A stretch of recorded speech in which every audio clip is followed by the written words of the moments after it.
Last night at PNC Park, the Giants had their ace on the mound, but the Pirates broke San Francisco's 8-game winning streak in a game that was oh so close.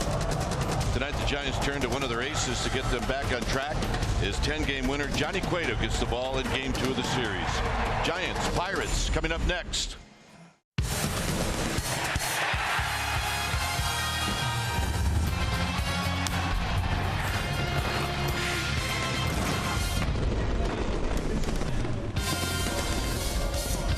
We've got another night in Pittsburgh. It's a beautiful night for baseball as we come to you from PNC Park, game 2 of this 4-game series.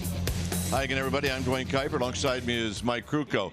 Well, the Giants had a great game from Madison Bumgarner last night. The offense decided, they just weren't going to show up. Tonight, you've got Johnny Cueto. He could very well do what Bumgarner did. The offense just has to score some runs. Well, the offense has to score some runs. That'll make it nice. It is a live ballpark tonight, hot night. The ball will carry all around. We watched batting practice. It was very entertaining. And Johnny Cueto loves pitching against this Pirates team, 18-4 lifetime against him. And he's taken a lot of confidence into the night start. But you still have to get contribution from guys who are getting opportunity. And for Connor Gillespie, who's playing third base tonight in the absence of an injured Matt Duffy, this is an opportunity for him to do something with the bat. They're counting on these guys who haven't made big contributions before to make contributions now. That'll be the key tonight. Denard Span back in the lineup tonight, and he is leading off like he always does. But tonight it's all about Johnny Cueto. He's got a great record. He's 10-1. When we come back, we will have the lineups and the first pitch right after this.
Baseball on CSN Bay Area is brought to you by Jack in the Box.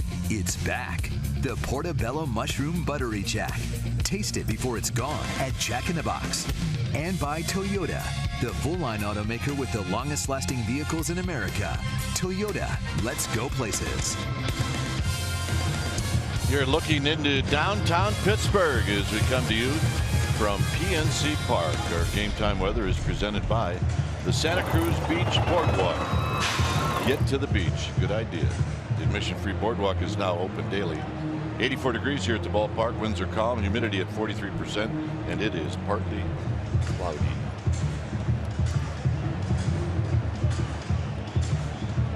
Take a look at the Giants lineup. It will go like this. It will be Denard Span back in the lineup. Had the night off last night, followed by Panic Belt and Buster Posey. Brendan Crawford will be in the 5th slot. Then it's Pagan Blanco, and you see the numbers for Gregor Blanco. And then a start for Connor Gillespie in place of Matt Duffy, and then hitting 9th will be Johnny Cueto.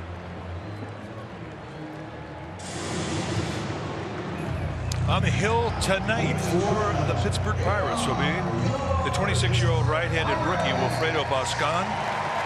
5 games that he has pitched the big league level this year, but all out of the bullpen. 12 innings, 9 hits allowed, 5 walks, 6 strikeouts. And this is our first shot at looking at him. He's got a fastball that'll go low 90s and give you a couple of different types of movement. He's got a curveball, slider, and a changeup. Slight little crossover step. Boscan from Maracaibo, Venezuela. Originally signed with the Rangers in 2007. And the Pirates got him as a minor league free agent back in 2014, and he's been with their system the last couple of years. So pressed into duty tonight, and he represents a little bit of the unknown for the Giants. Let's take a look at the defense playing behind Wilfredo Boscan. Starting in the Pirates outfield from left to right, it'll be Marte, McCutchen, and Polanco. Great arms on the corners. Mercer and Freese on the left side. Harrison and Jaso on the right side. Jacob Stallings, he'll be in the squad, putting down the signs.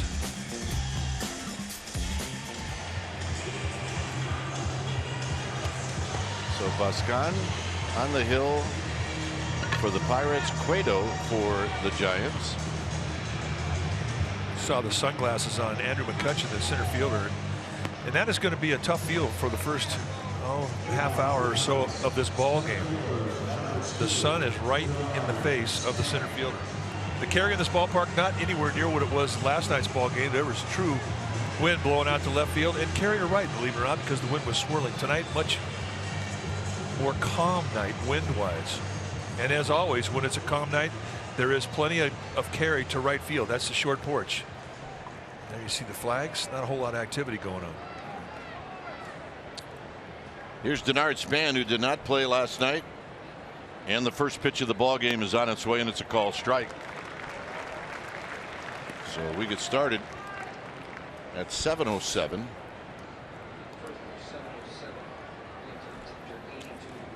Span hitting at 248. In at third is David Freese.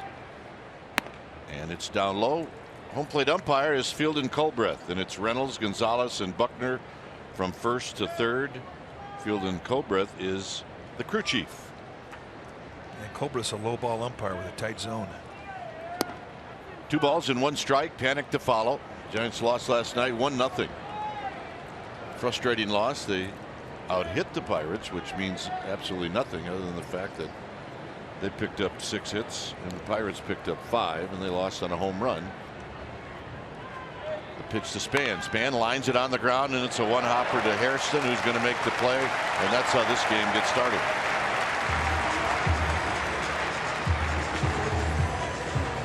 So here's Panic. Hit them where they ain't. The old baseball adage. Well, it's true.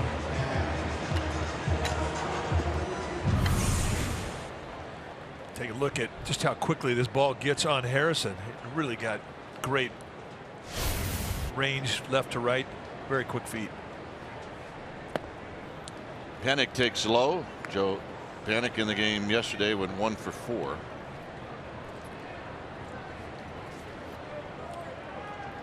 Belt to follow.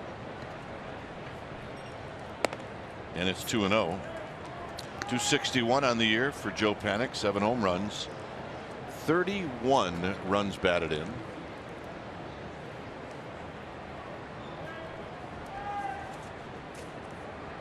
And the 2-0, and it's bounced to Harrison. Harrison to make the play. 2 outs.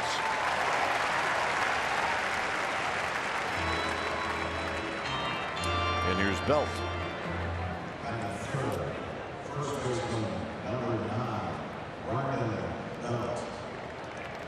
Belt hitting at .304 with 10 home runs, 35 runs batted in. If I were a Pirate infielder, here's the first pitch to Belt. I would ask the catcher, Jacob Stallings, not to wear that helmet, because it's just more white coming out of the batter's box when the hitter swings. Probably not a big deal, but there's a pitch down and in. Well, I agree with you. I mean, you could lose sight of the ball in one instance, and that could be the difference in a half step of range, half instant of a good jump.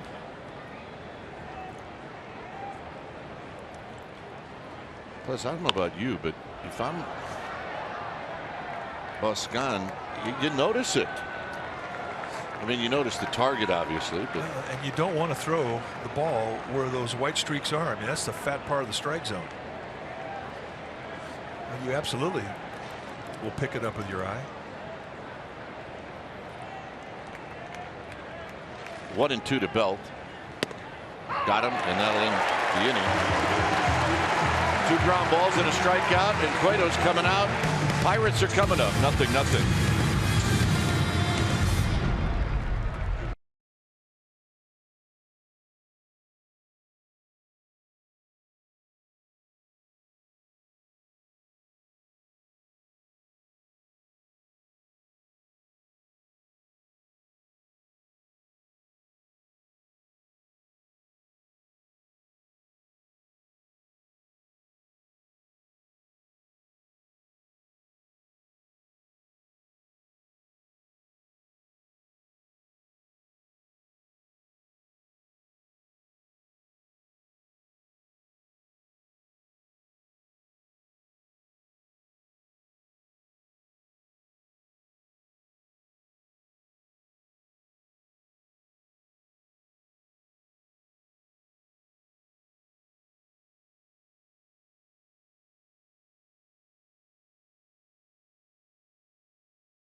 Two, three, and now Johnny Cueto will take the hill and face this lineup. It'll be Jaso, Polanco, and then Andrew McCutchen. Now you can see McCutchen's got 9 extra base hits lifetime against Cueto in 63 at bats.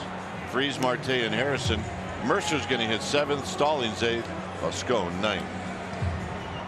Johnny Cueto on the hill tonight. 30-year-old right-hander making his 15th start. He's gone 10-1 with a 2.10 ERA. 3 complete games, 90 strikeouts against 20 walks. And the Giants are 12-2 when he goes out there and takes the ball. Against this Pirates team, he's had great numbers lifetime. 18-4 with a 2.13 ERA. And that's even better at PNC. He's 10-2 here with a 1.91 ERA. How does he do it? You're going to see a low to mid-90s fastball with 2 types of movement. You got a curveball, slider, great changeup, and he will give you different looks with his windup, which is a big part of his shtick. Let's take a look at the defense playing behind Johnny Cueto, starting the Giants outfield from left to right. It'll be Pagan, Span, and Blanco. Good range from the Giants outfield tonight. Crawford and Gillespie on the left side of the infield, with Matt Duffy going on the disabled list. Gillespie going to get some playing time. Panic and Belt on the right side. Buster Posey, he'll be in the squad, putting down the signs. And the first pitch to Jaso is up high, 1 ball and no strikes. Giants did not see Jaso last night. It was Freese who played at first. Jaso hitting .280, 3 home runs, 20 runs batted in. And a strike. He's only faced Cueto 3 times in his career, and he's 1 for 3.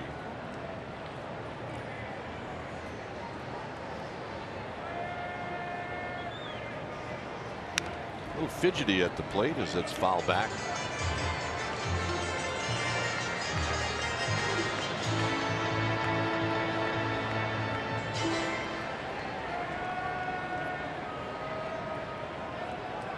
deck is Gregory Polanco and then McCutchen. In tight, look out. 2 balls and 2 strikes. That almost got Jaso on the sleeve of his jersey. He's got that back foot really close to the plate, open stance, but he'll close up as he starts to come into his swing. Line down the right field line. That's a fair ball. It'll at least be a double as Blanco gets to it quickly, and that's how this game gets started.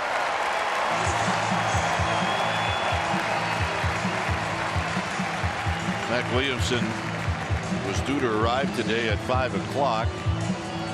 He was called up as Matt Duffy was put on the 15-day disabled list. I do believe that the injury to Duffy was one of which the Giants were going to be very careful with the Achilles. Well, Bruce Bochy talking about it says it may be more than a couple of weeks.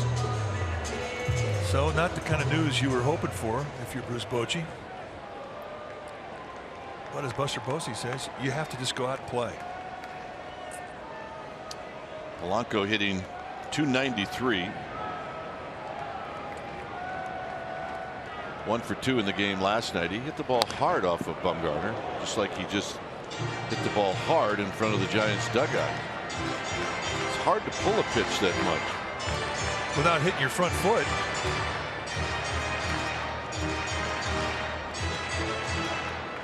Suarez, Billy Hayes, Madison Bumgarner.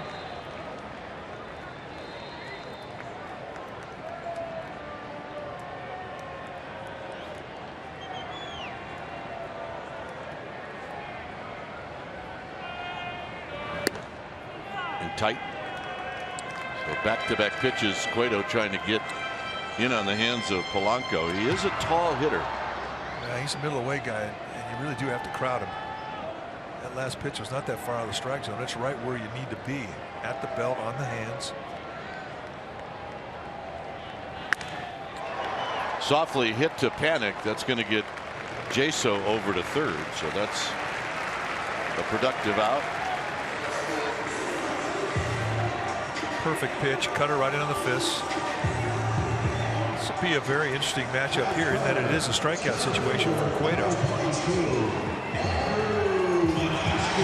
We've got the bat boy all the way out in center field, bringing Denard Span his sunglasses.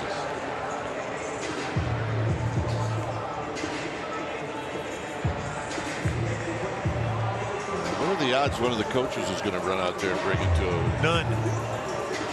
None odds. So here's McCutchen. But a veteran move. I mean, a rookie, he sort of endured till the inning was over. Not a veteran. McCutchen 0 for 3 last night. That 63 lifetime at bats. That's not including walks, sacrifice flies. 19 for 63.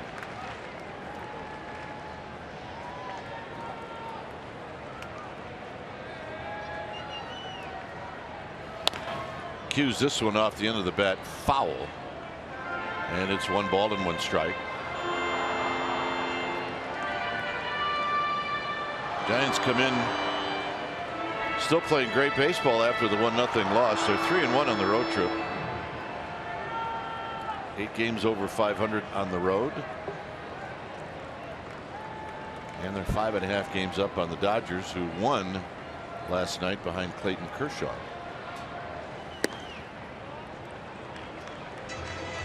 2 balls and 1 strike. Now Cueto's been known to, no matter what the situation is, to look beyond the guy at the plate to see if he'd rather pitch to somebody else. And that somebody else is David Freese. This is roped to left and foul. Ooh. I didn't think at any point that that ball was going to be fouled. I didn't either. It's a great look here is to see what is fair, what is foul. Off the crack of the bat, I'm thinking, uh-oh. And it just at the last instant hooks foul. I don't know how it missed the foul pole. I agree.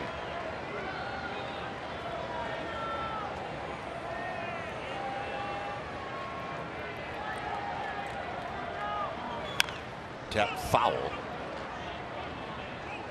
The count remains at 2 balls and 2 strikes. Cueto snapped that ball back from Buster Posey as if he's been unhappy with all of his pitches. Well, he was unhappy with the location of that changeup. It was up right at the belt.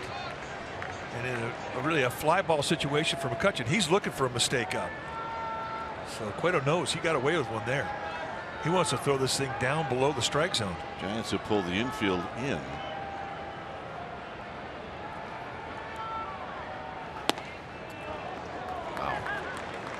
That's a perfect pitch. And I don't expect him to do much different here in this 3-2 count. He's got bases to play with, and as you point out, he is a good game manager.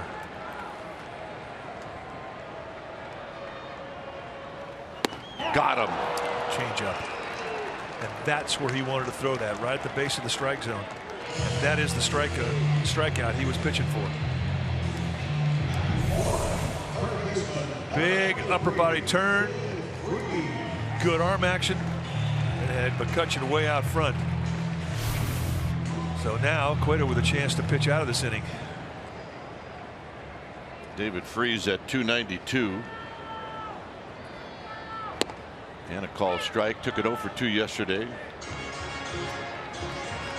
He's had 4 hits and 18 at bats in his career against Cueto. See Johnny Cueto's usage. A lot of hard stuff. On the ground to Crawford. Crawford will charge, take his time, throw, and Cueto gets out of this mess without allowing a run. Nice job. Buster Posey's going to lead things off. Okay.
On CSN Bay Area is brought to you by AAA. Get a free Giants all-season blanket. Restrictions apply. Go to AAA.com/Giants or to a AAA branch for details. No score as you're looking at the Roberto Clemente Bridge right outside the ballpark as Buscone is going to go after Buster Posey, and Buster takes a strike. Posey hitting .274, 8 home runs, 32 driven in, and Buster took an 0 for 4 in the game last night. Buscone, the pitcher, he really likes to work fast. He's a get it go guy.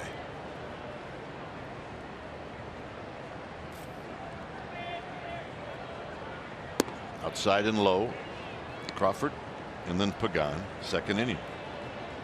Got a little crossover step, a little crossfire action coming.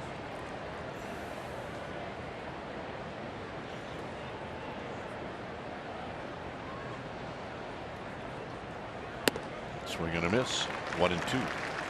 A little tough to see right now. Yeah, the backdrop in center field has got a little shine to it, but the Giants are kind of used to that. It's pretty much what they have every day at AT&T when there's a night game.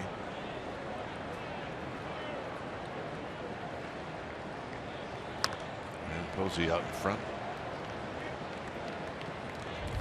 Yeah, last night Buster Posey hit a ball to right field and came out of the box, and he kind of grabbed the back of his leg, and it turned out he had a cramp. He was quoted by the reporters saying he didn't even let the trainers know. Not that they didn't see it, but well, we're a little sensitive right now. Guys are dropping like flies. Posey on the ground to Mercer, and Mercer on to first. Well, you want to win the ultimate fan experience in partnership with Comcast Sportsnet. You can enter to win prizes in the Dream Stakes sweepstakes. Visit your local Bay Area dugout store to enter. Get to throw out the first pitch. You get a $100 shopping spree at the dugout store and much more. Get to shake Scott Wickersham's hand. That's always good. sfgiants.com/dreamstakes. Here's Crawford hitting .259. Swing. Ain't gonna miss. No balls and 1 strike. Good changeup. So Boscan kind of introducing himself to the Giants his first time through the lineup. It is advantage Boscan when guys don't know him. What did Willie Mays used to say about the toughest pitcher he ever faced? Yeah, the one he's never seen before.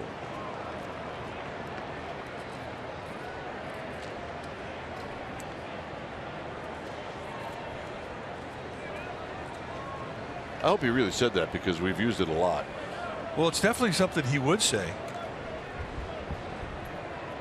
And I think it echoes the sentiment of a lot of big league hitters. Facing a rookie for the first time with good stuff. 0-2 pitch to Crawford is high. 1-2. Now you kind of want the pitcher to throw quickly because a cloud has just covered the hitting backdrop. The sun. And Crawford, it's a high fly ball right center field. McCutchen on the move. McCutchen at the wall, and he makes the catch. Nice play, Andrew McCutchen, 2 down. And it's just reaffirmed every night you watch these 3 guys play in the outfield for Pittsburgh. I mean, they're fantastic, and they have such great range. And really, I mean, when the cloud came over, it enabled McCutchen to really get a better look at the ball. I mean, he was looking right into a hard sun. Look, he puts it right in the sweet spot of that glove. What a beautiful play. And you can say that about Marte in left and Polanco in right. And that'll fire up the pitcher. Here's Pagan, who's hitting .271. Right down Broadway, and it's no balls and 1 strike. Pagan led off in the game last night and went 1 for 4.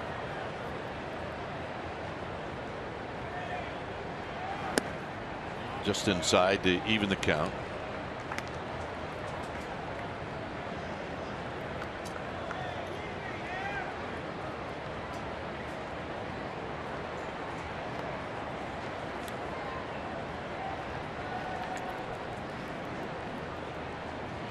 Here's the 1-1 pitch to Pagan.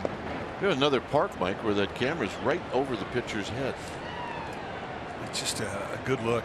It really gives you a pretty good idea of the movement from both right-handers and left-handers. Sitting right up top of the green monster in center. Yeah, that's the only thing out there is that hitting background. The scoreboard here is in left field. Out of play. 2-2. And seeing as how it's open from really left center all the way around to right field, it gives you a great view of the river, a great deal of the Roberto Clemente Bridge and the whole downtown area. Very well done here at PNC Park. Strike 3 call, and that'll end the inning.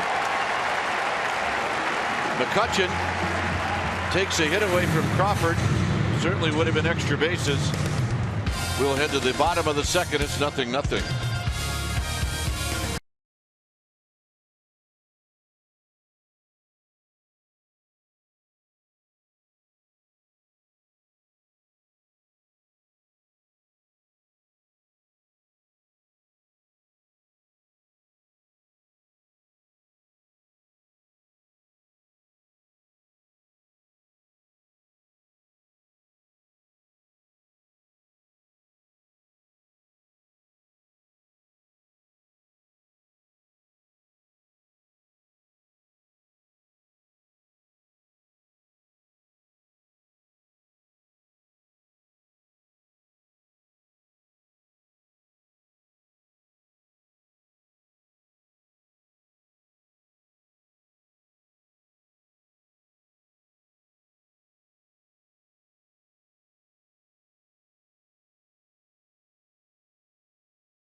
Greater coverage of baseball is brought to you by T-Mobile.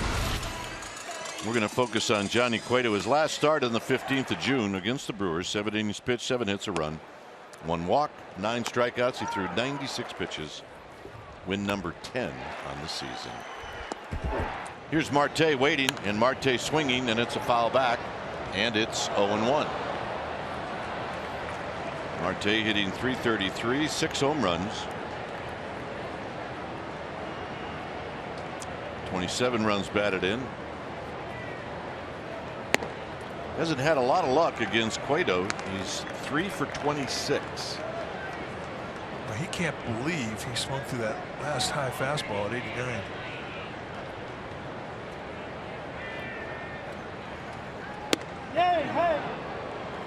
Just inside. I think he caught Marte. I think he caught Marte with that quick pitch. He did. I thought he had a strike. You're not going to see big corners with Fielder Colbreth. He is a hitter's umpire. Got him. Second strikeout for Cueto. And here's Josh Harrison.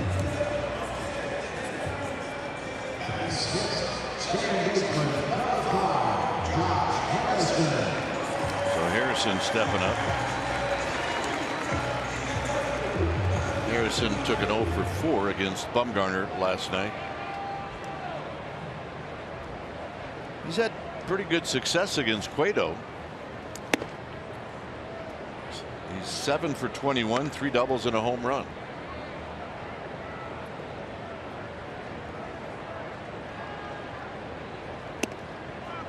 Good pitch. Cueto thought so. It's 2-0. I think he, in his own body language way, let Fielder Colbreth know that he missed it. Well, that was a better strike than the one that was called strike 3 on Brandon Bell back in the first inning.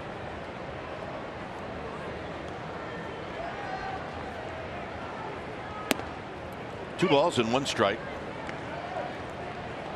A lot of these Pirates will start with an open stance and then close up as they get into their swing.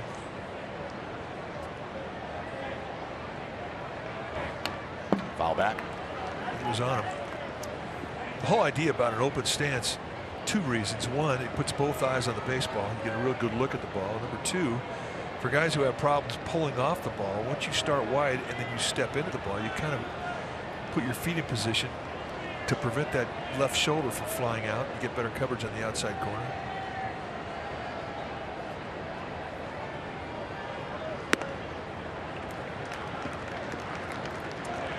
Full count with Jordy Mercer to follow.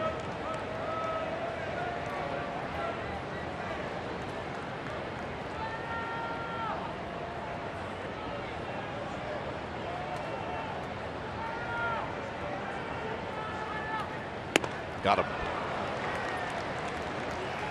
So, put it down in the scout report. You can't hit a hanging slider above the hands.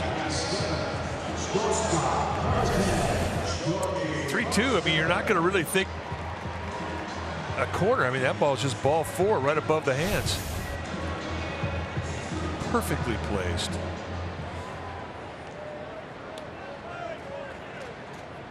Mercer 270. Had a couple of hits against Bumgarner last night. Loves that first pitch. So Buster Posey wince a little bit after this swing. See if he got him. I think he got the back of his hand. Leave that guy alone. Yeah, big league catchers. It's a dig a day. Softly up the middle and a base hit for Mercer. It's a magic one-do hit right there.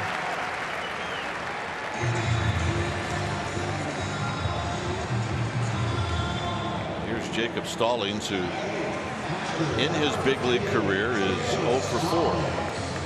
Just recently called up and immediately got called up and started on the nationally televised broadcast on Sunday night.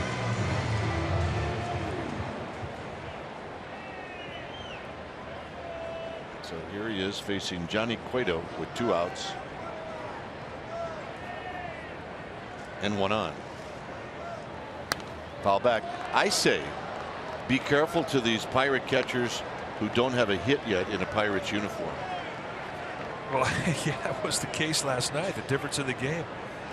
Aaron Kratz hit a home run, his first of the year, first hit as a Pirate. And wouldn't you know it, that would be the difference.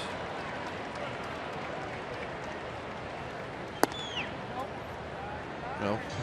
Former Giant Chris Stewart. He's banged up.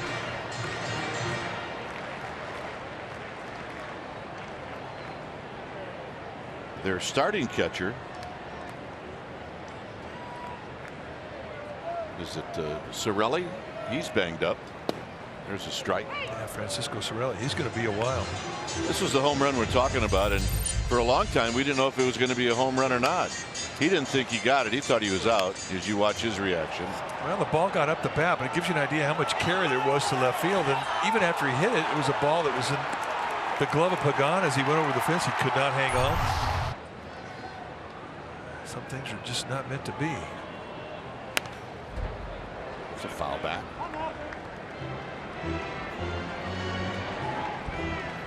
All right, time now for our Geico quote. Madison Bumgarner on Angel Pagan almost robbing Eric Kratz's home run. He said Angel had a pretty good beat on it, and it just didn't work out. That's as tough a play as you'll have in the outfield.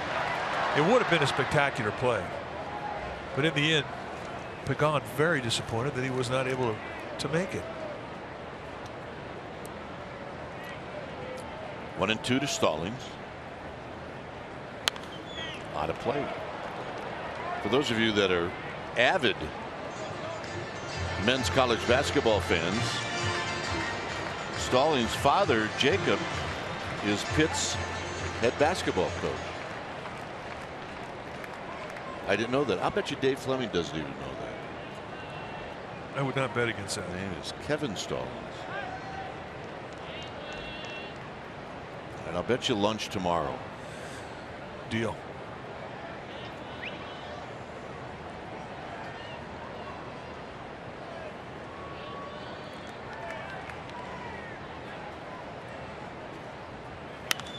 Popped up.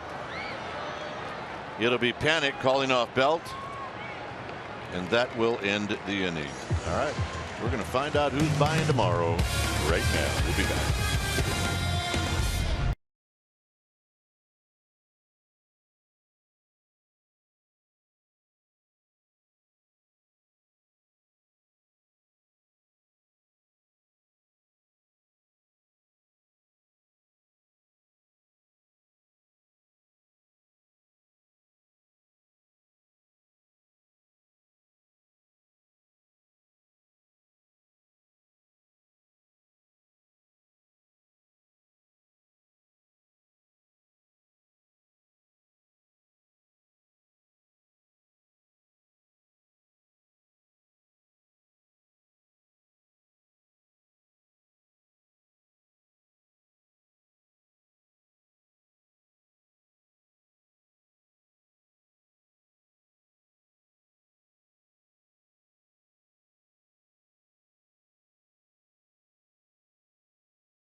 SFN Bay Area is brought to you by Amici's East Coast Pizzeria. When you want the best pizza in town, Amici's delivers.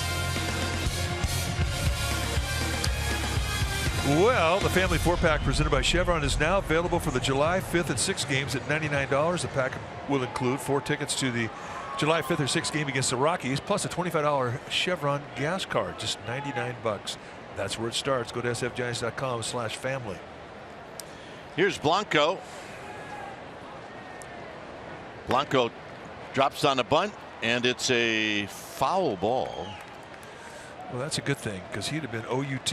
So you went and saw Dave Fleming. Yeah, Dave said he knew. Yeah, he said, of course I know that. I was like, all right, well, excuse me for even doubting you. He said not only did he know that, but he said his son is a spitting image of his father. Great. Now make me really feel like a dummy. No. There's John and Dave and Lee Jones above them. Here it's no balls and a strike to Gregor Blanco.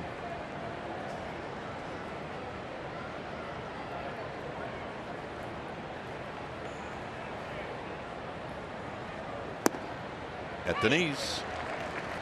So you're buying lunch tomorrow. Where are we going? Chick-fil-A. What's wrong with that? Not a thing. It's great. You know that.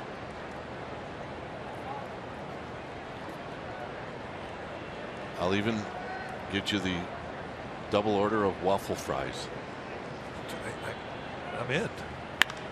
Down the left field line, could be trouble, and it is a fair ball up against the wall, and Blanco will dig for 2 and make it.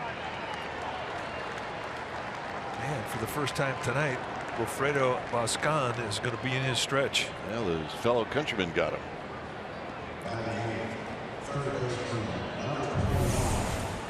And when Gregor Blanco starts hitting the ball to left field, that's a good thing. And he was not that far away from knocking it out of here. They're still carrying that left side of the field. Connor Gillespie had a big hit on Sunday. Pinch hit double that knocked in 2 runs. It made the bottom of the 9th inning less interesting. This is where you do not give up your at bat trying to get that guy from second to third. Try to knock him in. Well, if you had Madison Bumgarner on deck, a good hitting pitcher, it might be different. But with Cueto, I mean, you're right. You've got to do this yourself. And if that means expanding the strike zone a bit, so be it. Yeah, absolutely.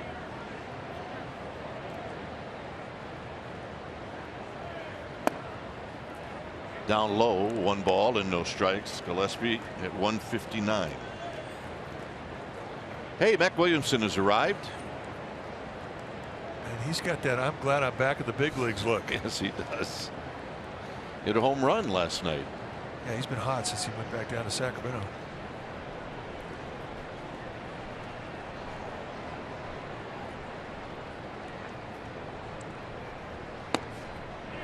Gillespie could not pull the trigger, but they're going to call a strike on the swing. It's 1 ball and 1 strike. I was saying that Blanco gets this hit off a fellow countryman. Even though you Giants have not seen Boscan, with all these guys that play winter ball in their own country, inevitably I'm sure Blanco has faced them before.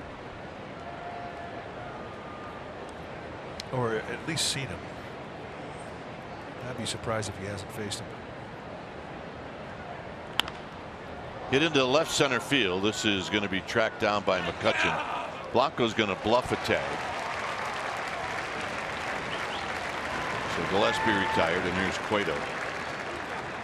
Well, this is when it can get creative. But what we've known about Cueto as he steps into this at bat hitting 063 is that he puts the ball in play. But he'll also bunt. He'll push bunt. He'll drag bunt. He'll bunt with 2 strikes. He'll do whatever he thinks is entertaining at that particular moment. Or whatever he feels like doing. Whatever sounds like fun to do.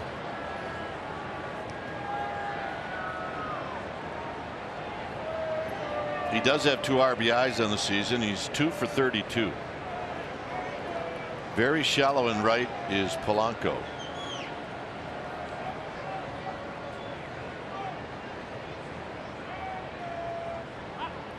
If Cueto were to get a base hit to right field, it might be wise for him to hustle down to first.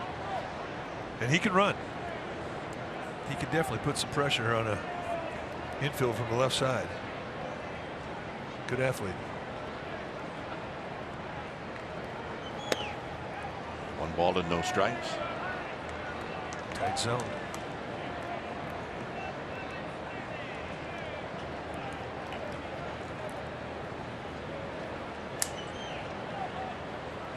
Blanco inching off a second.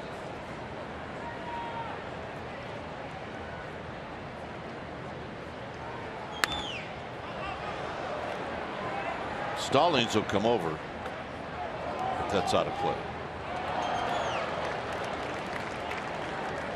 Pittsburgh Parrot on top of the Giants dugout.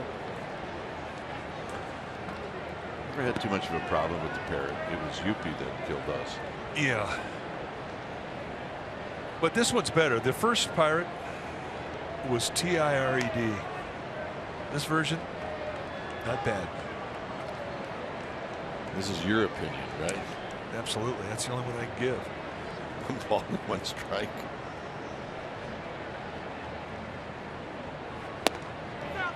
Ooh, that's a good pitch. It's tight zone. Fielding Colbreth. And I've always felt that Colbreth was not a real good umpire for rookies. I think he makes the young pitchers work a little harder.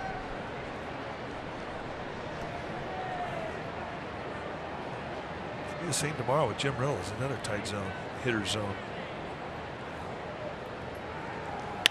Cueto on the ground. It'll be Freeze to Jaso, 2 outs. Freezing at second is Blanco.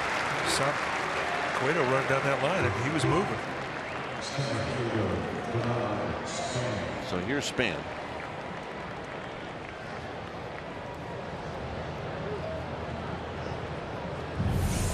Now let's watch the bat hit the ground and off he goes. I mean, that's, I don't know, another, that's right up there with Samardzija as far as getting down the line. I agree. I'd like to see Cueto run some pass routes. Well, 5 to 7 yards, quick slants, he'd be good. Span hit a ball well, but it was Harrison who made a nice play to open up the game. Outside and low, 1 ball and no strikes. Blanco led the inning off with a double. He's at second with 2 outs.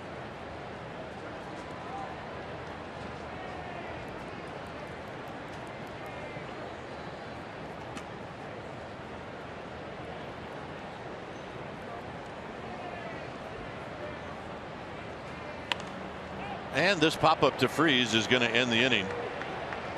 And it does. It'll be Bascon to lead things off.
BSN Bay Area is brought to you by Heffernan Insurance Brokers. Insurance and financial services for you and your business. Visit hefins.com. No score as we head to the bottom of the third.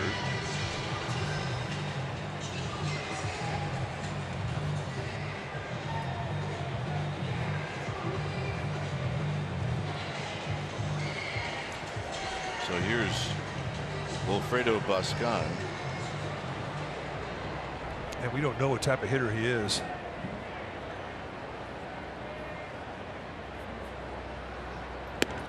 And a strike.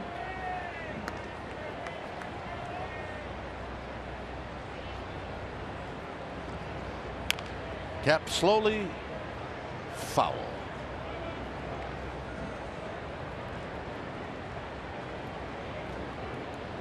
We don't know what kind of hitter he is. You're right.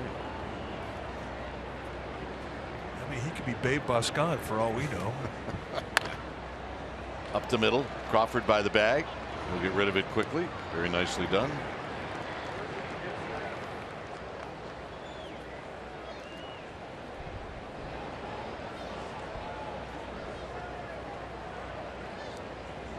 One out. Here's Jaso.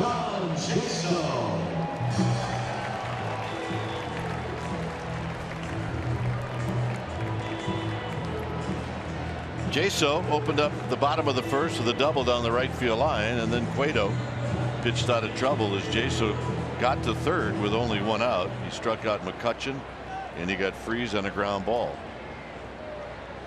In a wide open stance. And a called strike.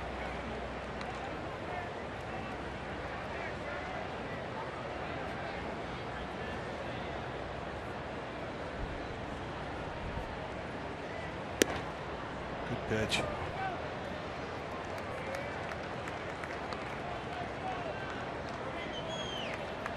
One ball and one strike.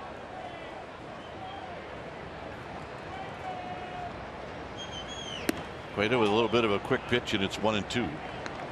Nice to be able to do that and still throw 93. I mean, and he's still got more in the tank. We've seen him at 95 this year. And again, most of the time you see his high velocities, it's in a 2-strike count. Foul back. Came back with another one. Giants have not scored so far in this series.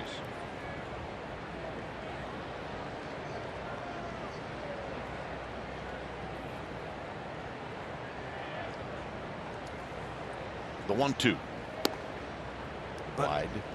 What we've seen with this Giants lineup, they're a close-knit bunch. When they have one of their guys goes down to an injury, it happened with Hunter Pence, you know, it affects them the next couple of days. And yesterday it was Matt Duffy who went on the disabled list for an Achilles injury, and they were all affected by it.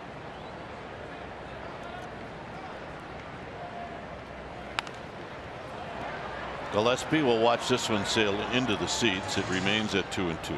The hard part about Duffy going to the disabled list was he was just getting his swing back. He really worked hard to get a rhythm at the plate. He really had found it the last week and a half.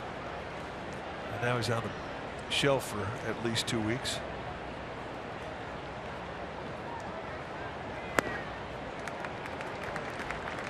Duffy in the clubhouse today with a walking boot on his heel. There's Duff. So you put down your glove and pick up your pom-poms. That's your job now when you're on the disabled list.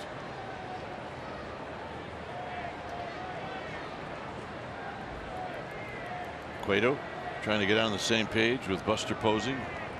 Jaso will step out.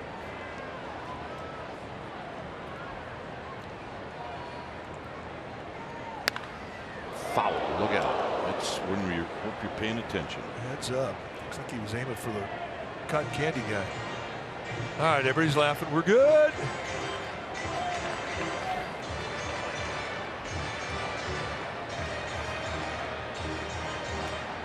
That's a lot of cotton candy. And it doesn't weigh much. You carry that around all day. Just don't get caught in the rain. Do not. Little jam shot to Panic. Belt has got to hustle back. He does. And that's out number 2. Belt went after that, and then he realized that it was Joe Panic all the way. There's the cotton candy guy. All right, here we go. Ready? Okay, see, he's got that belt on because that's so heavy. It can't weigh more than like 10 pounds, can it?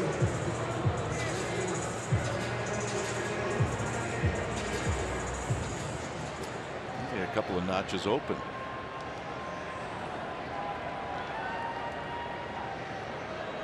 Yep. He's got his cotton candy ready to go. Inside to Polanco as Cueto continues to stay in on the hands. You can't believe it wasn't called a strike. Computer strike zone, 15 years away. On the ground, Belt. Belt says, I got this one, and he does, and that'll end the inning. For the Giants, Panic, Belt, Posey coming up, no score.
Baseball on CSN Bay Area is brought to you by Mr. Pickle's Sandwich Shop, where the aliens have landed and taken off with sandwiches.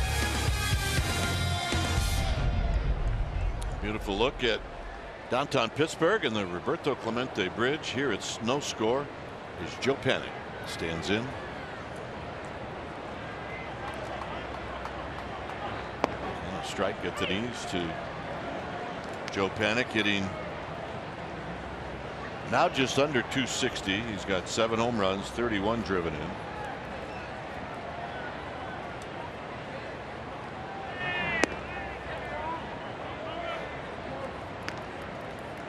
Bounced out to Harrison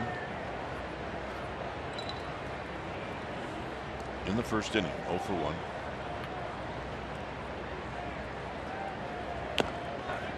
One and 2. Get a little bit easier now to see. A little bit.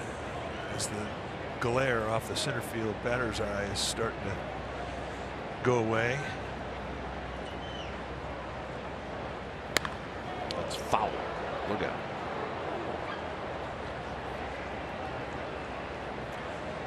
And you see the red. That's where he likes it. Last 9 games, hitting 342. A lot of balls up and away. That's where he likes them.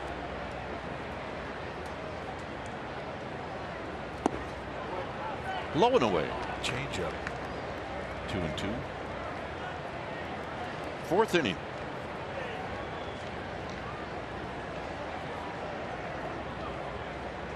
Throw another changeup. And 3-2, he might throw another one. And he kind of goosed that last one. When a catcher senses that a pitcher's quitting on a changeup, it's time to go to another pitch.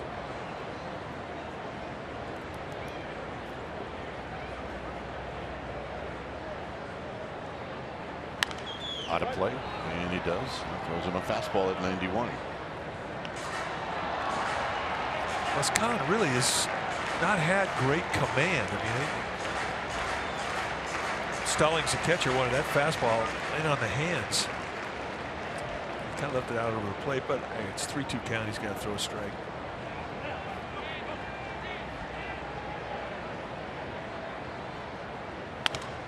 Little jam shot into center field. That'll be a base hit. So Panik will take it, and that'll bring up Belt. Phillies are in town next homestand. Series kicks off on Friday. Fireworks, and it's presented by Snapple. The Saturday game, Madison Bumgarner bobbleheads, courtesy of Chevron, to the first 40,000 fans, and then on Sunday, Giants will receive a giant, or the 20,000 fans will receive a Giants player LED watch presented by Evergood Sausage Company. sfgiants.com/tickets. Yeah, that Saturday and Sunday will be Bumgarner and Cueto. Here's Belt.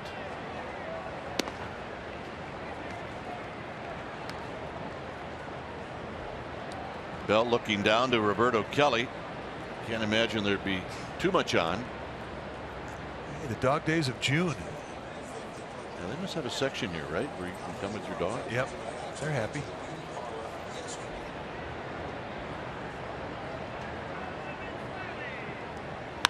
Belt drives one to center field. McCutchen on the move, and he's not going to get it. It bounces up against the wall. Panik will stop at third. Belt into second with a double. So Belt, I don't know how you do it. I don't know how you get it over the head of McCutchen, but he did. Well, I was thinking the same thing. I mean, one of the hardest guys to hit the ball over the head of it in center field in either league is Andrew McCutchen. He just gets such a great jump and gets back of the ball so quickly, and here's how you do it. You hit a bullet, and that just didn't have a lot of hang time. Just a big line drive, one hop of the wall. So Panik, I mean, he had to make sure that ball was going to get over there. I think he felt the same thing we felt. Here's Buster Posey. Buster bounced out to short, and he takes low. 1 ball and no strikes. 32 runs batted in for Buster Posey.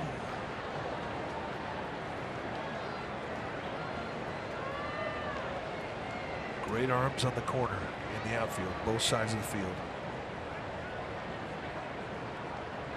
Target is in. 2-0. Now he's got an open base here, and he looks to me like he's nibbling.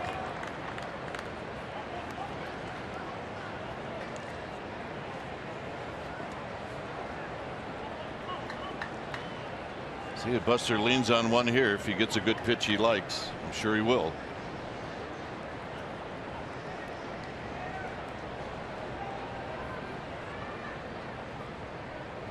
Three and 0. Easy take. And if he gets one here, 3-0, he'll unload. Yep, I do believe he will. He will try and do some damage.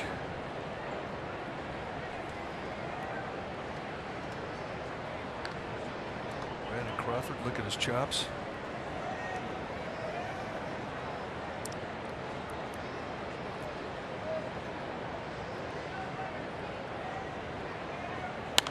Posey with a healthy rip and a foul out of play. Well, I mean, so many pitching coaches, or hitting coaches rather, tell you what are you looking for? You're looking for a good pitch to hit. Why would you ever take a 3-0 pitch if you've got runners in scoring position, especially in a fly ball situation?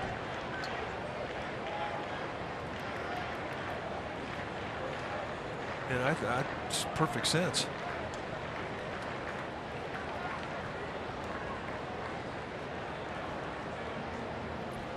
Three and 1.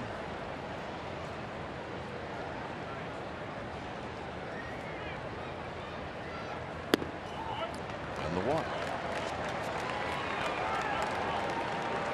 Trying to get Buster Posey. Is that a changeup? I'm not sure. I didn't see what the speed was. I wouldn't have been surprised. I think it was a fastball on that at bat until he got to the 3-1. So 91 miles an hour. So I think he just went with a two-seamer that bottomed out. But I just don't think his heart was to the strike zone. But I mean, now you face the guy who's got more RBIs than anybody in the Giants team. Yeah, and it was McCutchen who took a hit away from him in the second.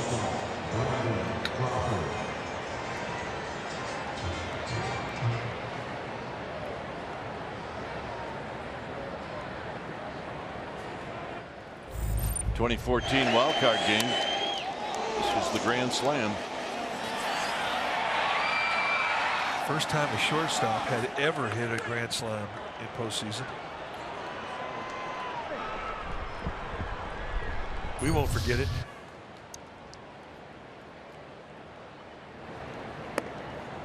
One ball and no strikes. We were in the booth that is right next door to us, which is the KNBR booth, when that ball left the park.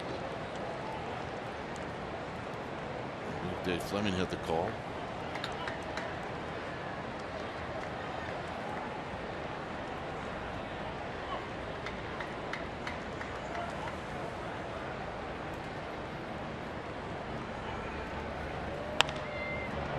Little pop up on the run is Marte, and he's not going to get there.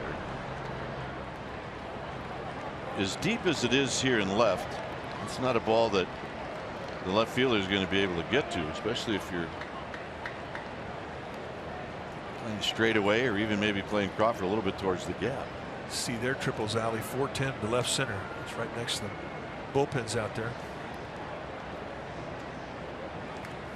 I mean, you got to really get it to get out to left field. Right field, different story.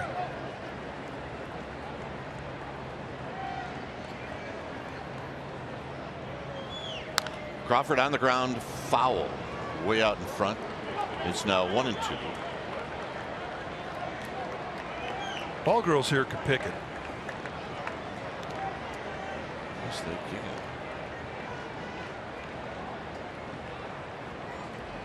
Was one of the girls yesterday made that barehander down the left field line? Left field line, yeah. They're all players, I think. Look at their gloves. They're broken right. They do a good job. No overshift on the infield, but Pirates are playing Crawford to pull. Good take, 2-2.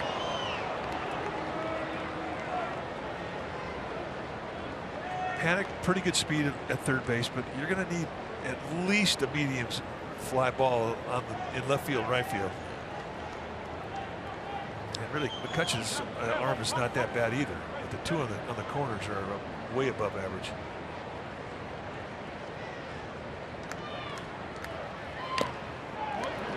We tried to sneak that one by Crawford, and he just got a piece. That's where you've been looking at this changeup and the off-speed pitch, and all of a sudden that 91 looks a little bit quicker than 91. Sneaky.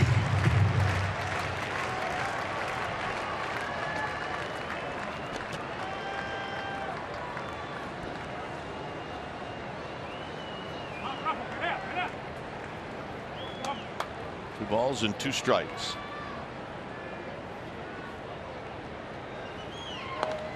Little pop up out of play, way out in front. Good changeup right there. He did well just to catch a piece.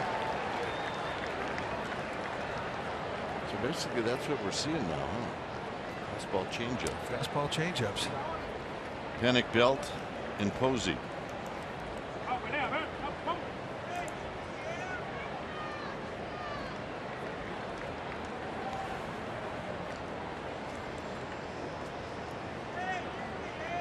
Giants leading RBI man at the plate with a count of 2-2.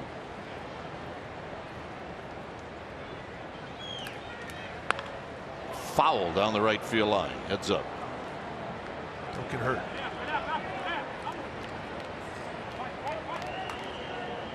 I have to tell you, I have a bit more confidence in that young lady there than that guy. And you should. Yeah, that guy.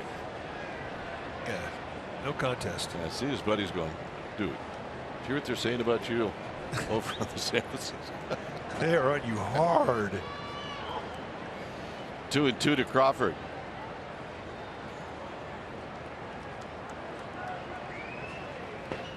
Three and 2 to Crawford.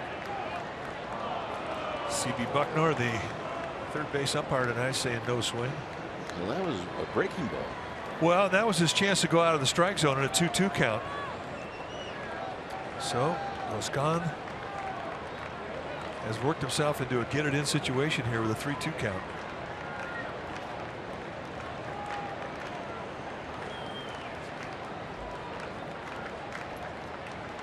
Three balls and 2 strikes. See if Crawford gets a challenge here.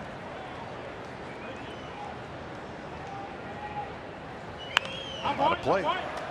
Expand and protect. Don't think that was a strike. Crawford not taking a chance. Don't leave it up to the umpire in this spot.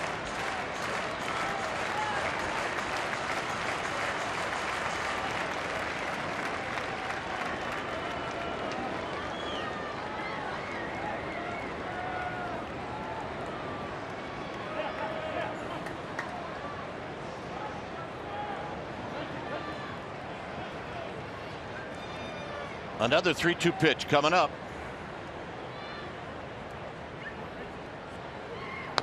Tap foul off his foot. We got a battle. Changeup. 10 pitches, 7 foul balls. So Jacob Stallings, the catcher, going to come out there. I think just wants to pump up Boscan a little bit.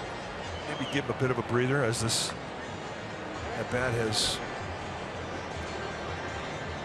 been quite a battle. Next pitch, number 11.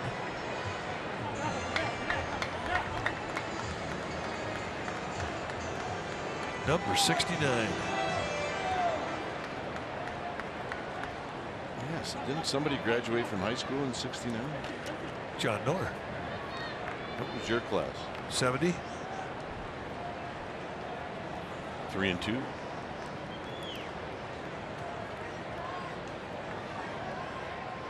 And he walked him. That's a great at bat. Wow. And that is a backbreaker for the guy in the hill.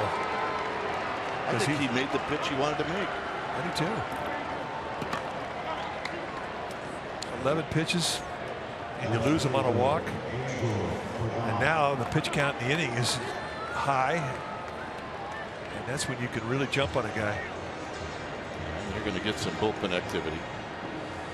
So Ray Searage, pitching coach who had some back spasms yesterday, had to go home. Back in action here, going to come out, give his bullpen a chance to get heated up. If you've ever had back spasms, you know that when you have them, you want to go home. Yeah, kidding me? Last thing you want to do is walk out of a dugout in front of 30,000 people. And try to walk normal when you're crooked and you got 3 Advil in you. Archimedes Caminero, the right-hander, warming up for the Pirates in their pen.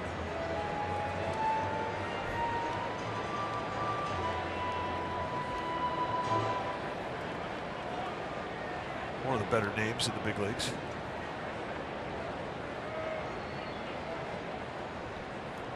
Here's Pagan. Pagan struck out looking.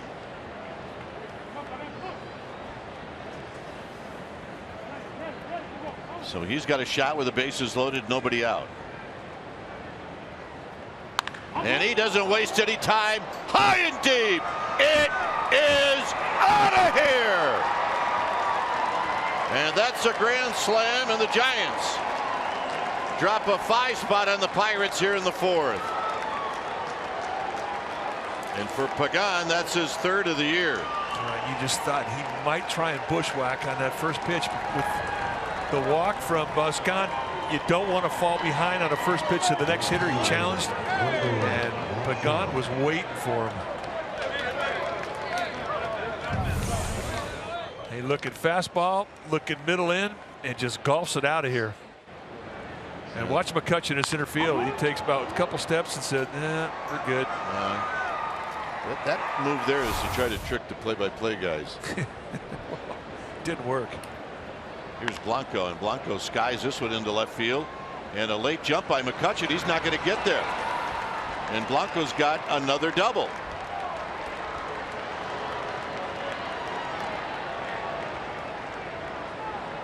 I don't believe I've ever seen that. I don't know if I don't think McCutcheon saw it. I do not think he did.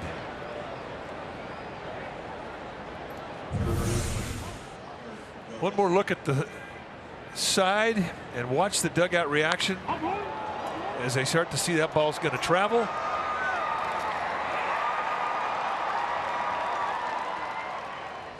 Hunter Pence and Jeff Samardzija enjoying it. He definitely wears that cheerleading outfit well, doesn't he? Yeah, he's good. And he thinks good thoughts. He gets on the railing of the Giants dugout, and Hunter Pence thinks positive thoughts.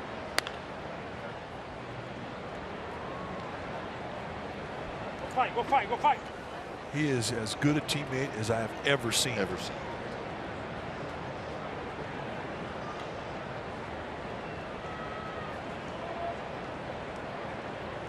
Gillespie get a fly ball to center field in the third. I have a feeling he's going to be back sooner than people think. I know. I mean, he's a quick healer. It's a good scout report to have. Ready.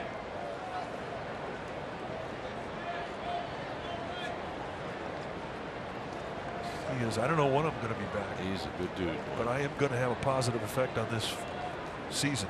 That I can guarantee. And when he says that to you, it's with such conviction that I'm on board. I believe in it.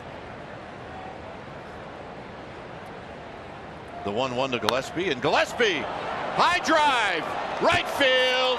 It is out of here, over the bleachers.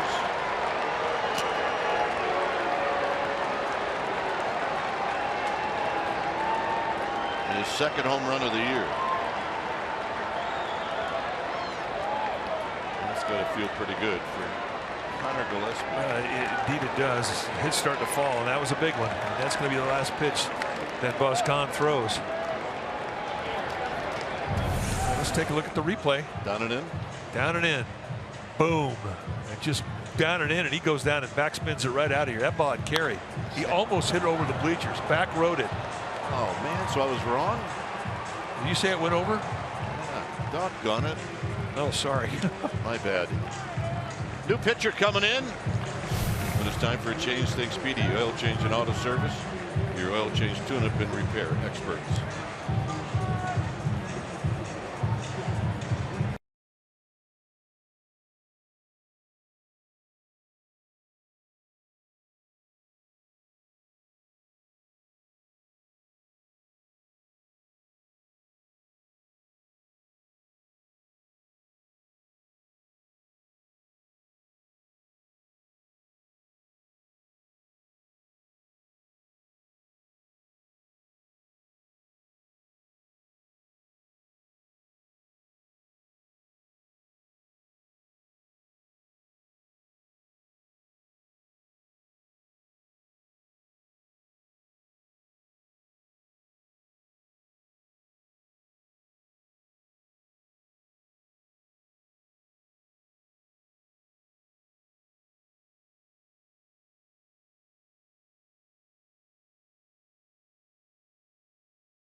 They didn't score any for Bumgarner, but Cueto, he gets the 7 spot.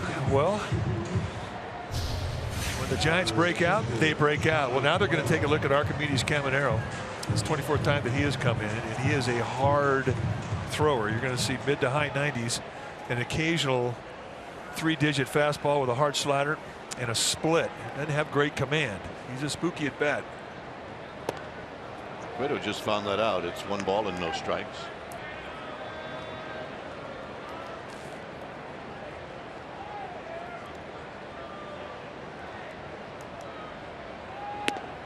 2-0. 97. Yeah, he's just getting loose. So there you're looking at Wilfredo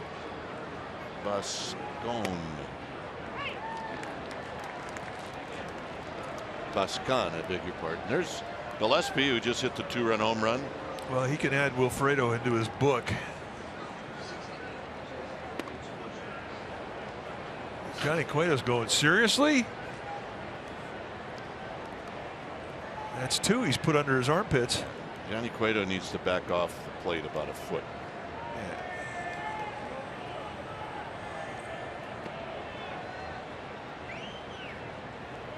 And he did.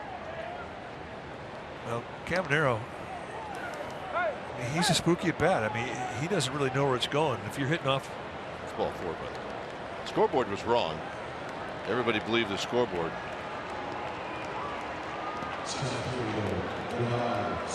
Here's Span. Go ahead, finish your point. Well, just that Archimedes Caminero is not he's a spooky at bat. He is. Here's Span. Span's 0 for 2. Cueto might take off.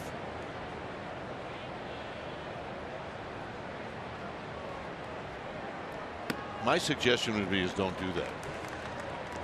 Yeah, stealing in a 7-0 ball game is usually frowned upon. I mean, it's. I don't even want to get into why, but just play it safe.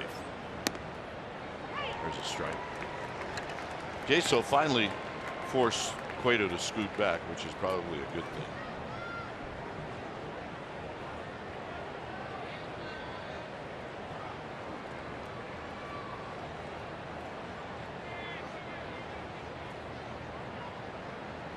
Span takes low. 1 ball and 2 strikes. The guy that let everything off in this inning is on deck, and that's Joe Panik. He had a little flare into center field to open things up. There's Joe.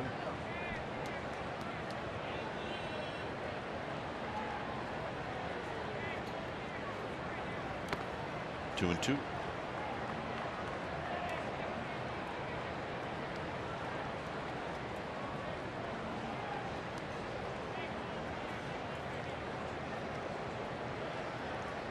You know, this was a beautiful night prior to the first pitch, but when the Giants put 7 runs on the board, now all of a sudden it becomes stunning.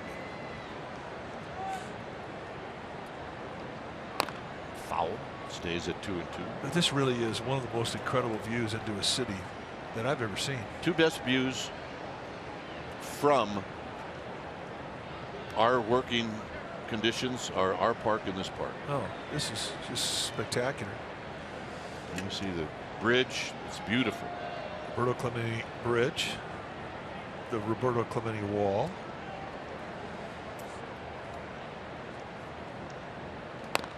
And that's the Monongahela. This is the Allegheny. The Monongahela is just to our right. Yes. And they meet to form the Ohio River.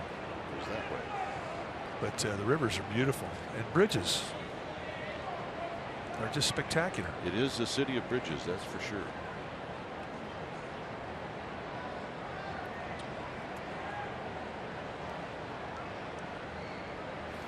Another 2-2 pitch coming up to Span. And he shoots it up the middle, and he's got a base hit. What's Cueto going to do? Cueto's going to. He's killing me. I don't know. He's killing me. But you know what? I mean, in his mind, it's the backyard. Think he has fun playing baseball? Oh my goodness, he's like a little kid. Well, he and Josh Harrison having a little laugh about it. Easy, drop anchor. I mean, come on, do not pull a muscle. Tried a hidden ball trick on him. He laughed. So here's Panik. Panik is 1 for 2.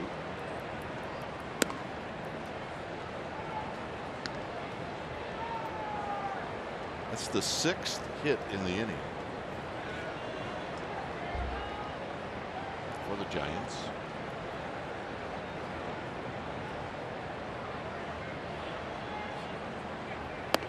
And a strike. 97 knee-high paint, outside corner. Good luck trying to hit that.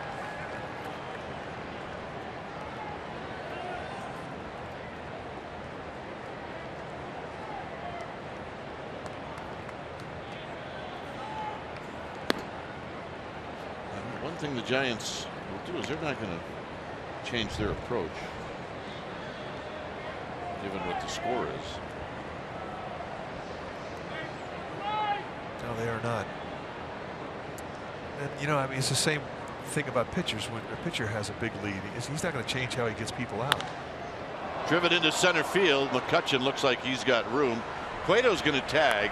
This is a challenge, and the throw will go to second as Cueto moves into third.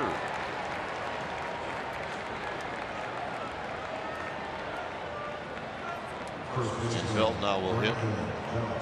You can read the words on the lips of Roberto Kelly saying, "Suave, Chico, suave."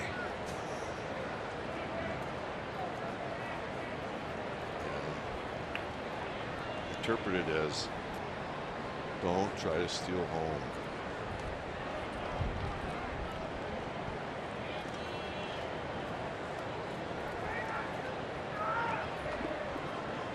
Belt doubled over the head of McCutchen in this inning. And he bounces this one up the middle, but it's right at Hairston, and a double play. Nice turn. And that'll end the inning. A couple of home runs. Pagan hits a grand slam. And then Connor Gillespie gets into the act. He hits a 2-run home run, and it's bye-bye, baby.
Togo's big play the Togo's way. We go back to September 28, 2014. Pirates and Reds, last game of the season. Cueto gets his 20th win and knocked in the go-ahead run with an RBI single at the 8th inning.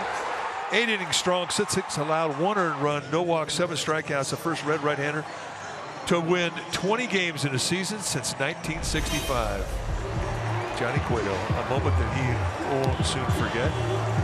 So now he takes the ball and goes into the bottom half of the 4th inning with a 7-0 lead.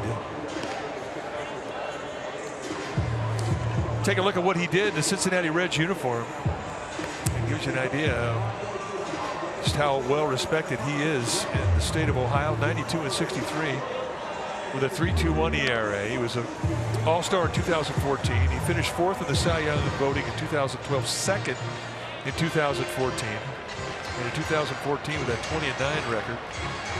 First right-hander since Jim Maloney, a Visalia guy, and Sammy Ellis did it. His career in Cincinnati ended when he was traded to Kansas City in time for the playoff run last year, and he has a World Series ring. Here's McCutchen. Strike to McCutchen, who struck out in the first.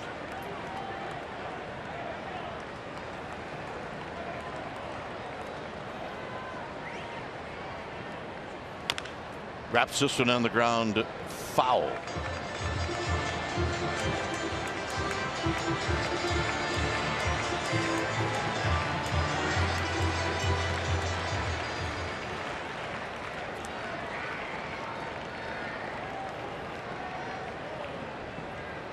David Freese on deck. Got him. See ya. Paint outside corner.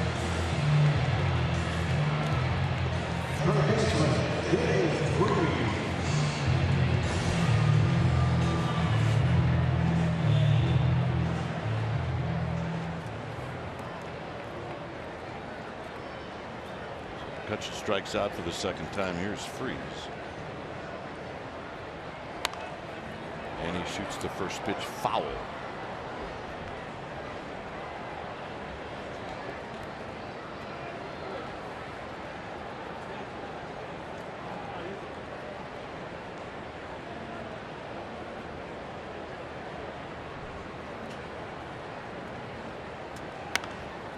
Little jam shot foul down the right field line. It's now 0-2. I think of all the things that he does, one of the most impressive things is how he can get in on the hands at the belt to righties and lefties.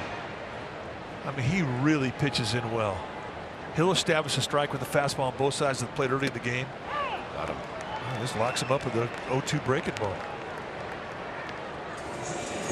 Is that front door breaking ball we've seen from time to time? Well, Buster Posey will call it. And for a guy who has impeccable command like Cueto, man, that's a pitch he doesn't really think twice about. He'll throw it. I mean, this thing breaks out of the middle of the plate, but then it started on the inside corner. It locks up Freese, and he's usually a pretty good breaking ball hitter.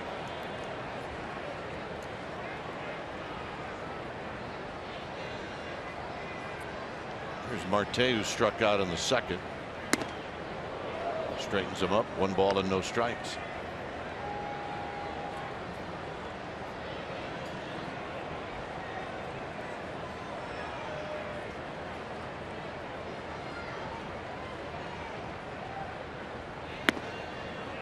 Down low on the appeal. No. 2-0. Jim Reynolds, first base umpire.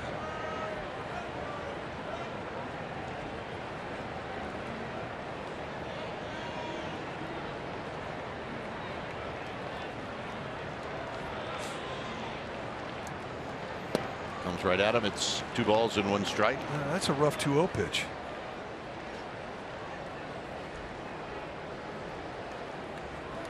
Josh Harrison enjoying the backdrop of the city of Pittsburgh from the on-deck circle. And this should just be a 3-1 challenge here. You would think. I mean, it's a picture that, I mean, you'd hang that in your dining room. Yes, you would. Russ Stanley has. More than once. Russ Stanley, Giants senior vice president in charge of ticket sales, who's on the mend from heart surgery. So I'm tired of him being on the mend. It's just time to be ready to go. Yeah.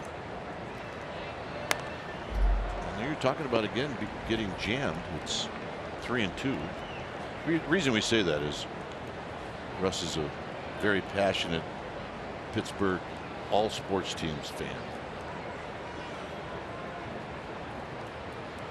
I mean, not tonight. Down low. First walk issued by Cueto. He won't be happy with that.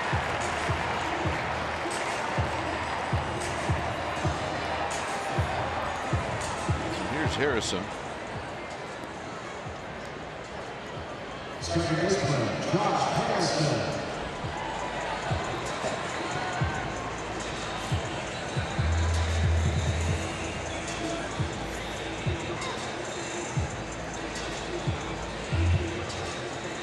Harrison struck out in the second.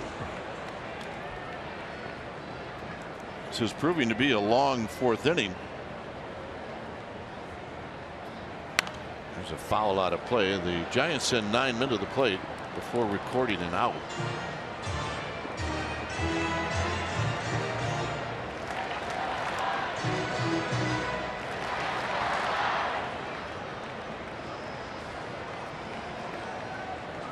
Marte at first.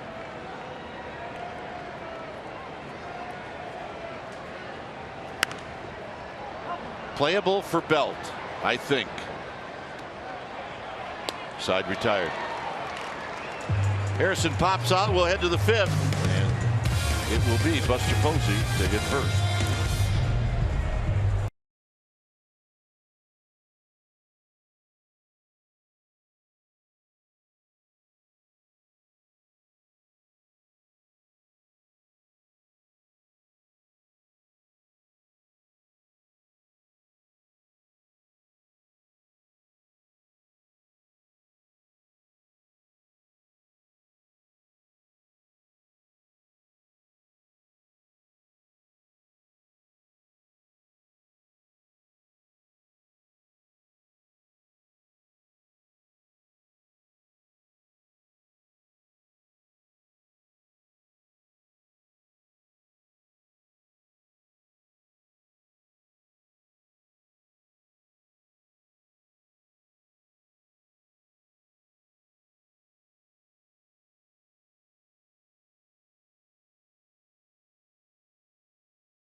For the NorCal Acura Grand Slam giveaway on CSN.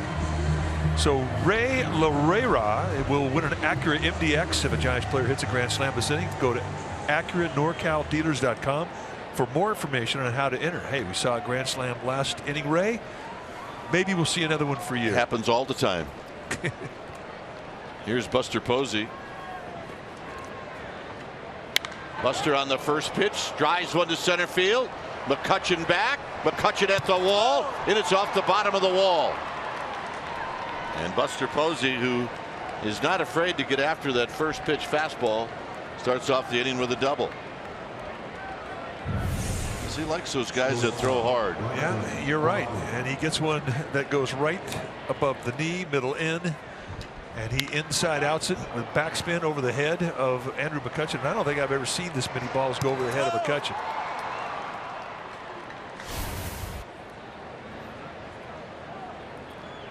Eighth hit for the Giants. Here's Crawford.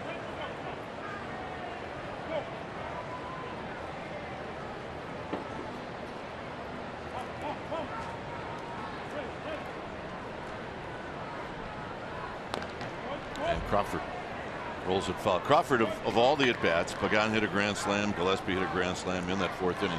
He had the best at-bat.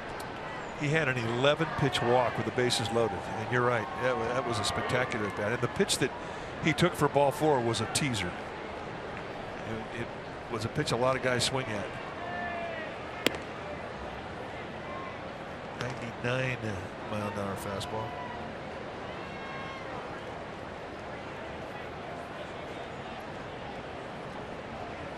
The ball and a strike.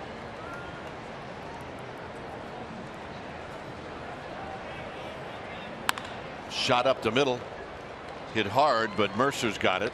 Posey will move to 3rd.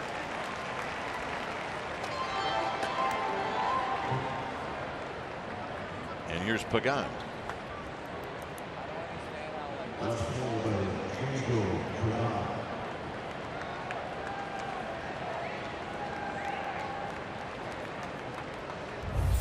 This was the grand slam. The happy zone is down and in. And first pitch too. I mean, I think it's a good thought that he had in that he just watched a 11-pitch battle and a walk to Crawford prior to him coming up, and he's up there looking for a fastball challenge. First pitch, he got it, and he did not miss it.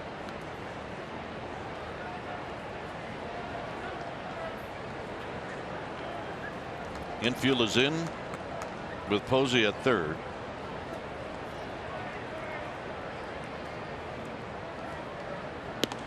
a strike. That evens the count.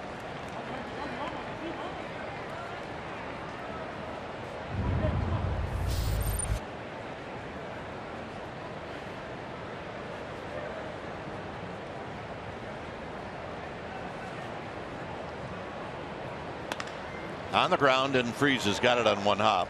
That'll freeze Posey at third, 2 outs. So the way they set the defense these last 2 hitters has really paid off. 2 balls off the bat of Crawford and Pagan that if you play the defensive straight up, they're singles.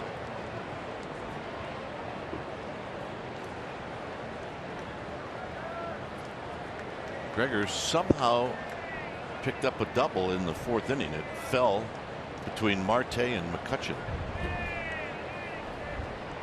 I don't know. Gregor had some thoughts that that ball was going to be close to being at him, so he started moving before the pitch even was thrown. That did look a bit odd, didn't it? Almost looked like Gregor's like, I think he's going to hit me, so I'm going to get out of the way. Check swing foul down the left field line. Caminero is just a spooky at bat.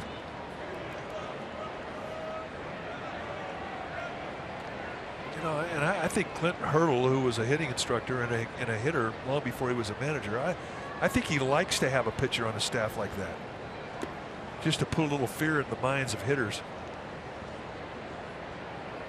Because this guy, as hard as he throws, you know, we saw his numbers coming in.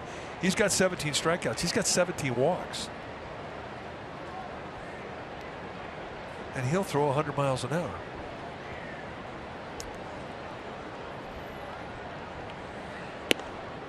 There's a strike. He's the type of guy that you're never going to look for a breaking ball against early in the count, ever. You're always going to try and turn around a high velocity fastball.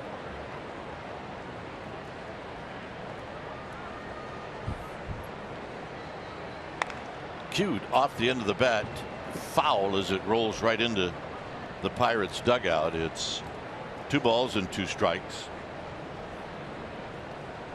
A great shot of Caminero with those old buildings in the background.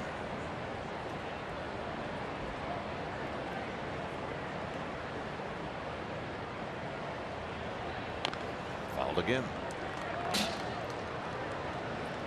Connor Gillespie on deck. We're in the 5th.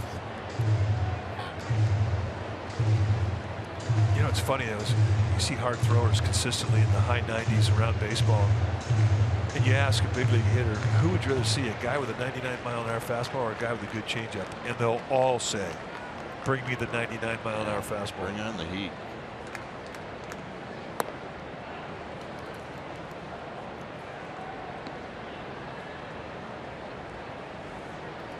Three and 2 to Gregor Blanco.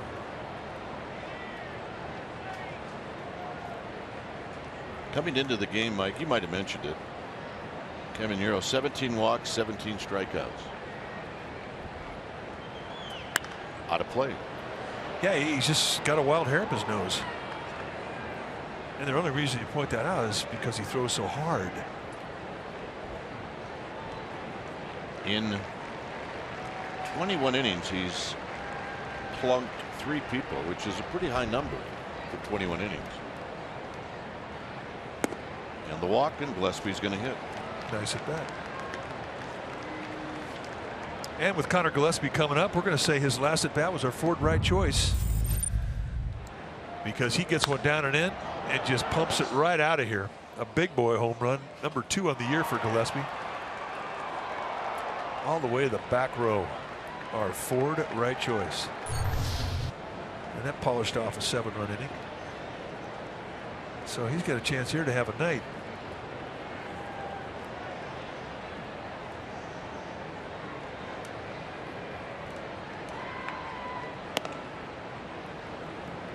I mean, he had an 0 for 27 going into that double that he had in Tampa. That ended the slump. And now tonight, home run, so he's got to be feeling a little better. Plus, he knows he's going to see some playing time. On the ground sharply, and it's off the glove of Harrison. is Gillespie's going to pick up another RBI and another base hit, and it's 8-0.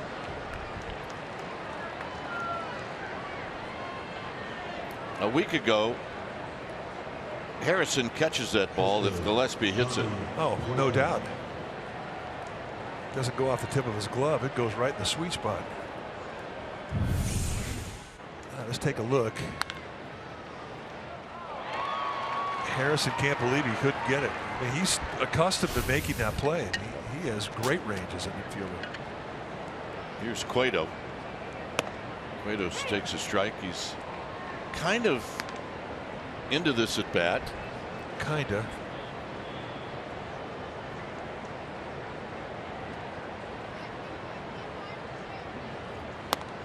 Kind of into this at bat. He's just setting him up. This is better than a Rick Russell at bat. Yeah. Rick Russell wouldn't even swing, but I'm telling you, he's setting him up. A little pop-up foul and out of play.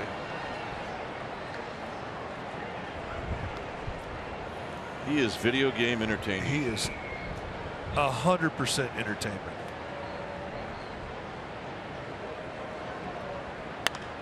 And he drives it to right, but right there is Blanco, and that's going to end the inning. Giants add on, bottom of the 5th coming up. It's 8-0.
Presented by authority of the San Francisco Giants. It may not be reproduced or retransmitted in any form, and the accounts and descriptions of this game may not be disseminated without the express written consent of San Francisco Baseball Associates, LLC.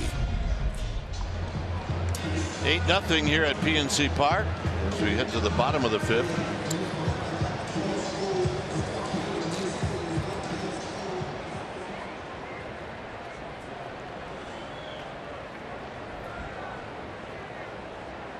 And the hitter will be Jordy Mercer.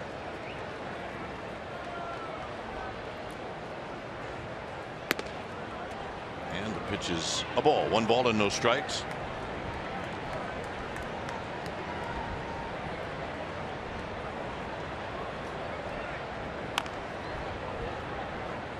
Pound that inside corner.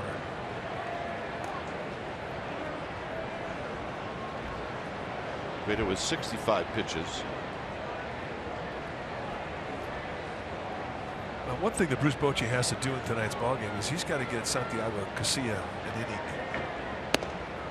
So I don't think you're going to see another complete game tonight, no matter what, from Cueto. And he may be wanting to control a little bit of the innings for Cueto.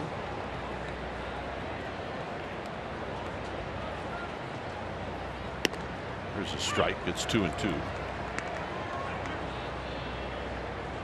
You know, I think the innings statistic, though, can be a bit overrated. I really do. When you're mechanically sound, you don't take that much out of your arm. Pagan's coming in. He's going to make the catch after breaking back a half a step, and that's out number one. Our next broadcast will be tomorrow night. It'll be the Giants and the Pirates right here at PNC Park.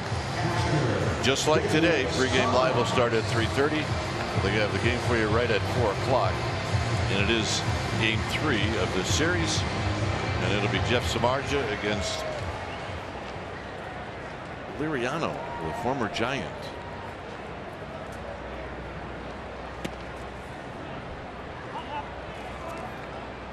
That would be Francisco Liriano.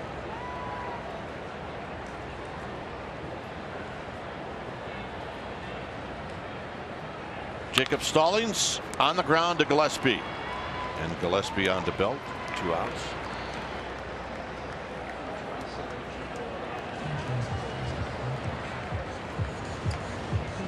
So Gong is going to hit.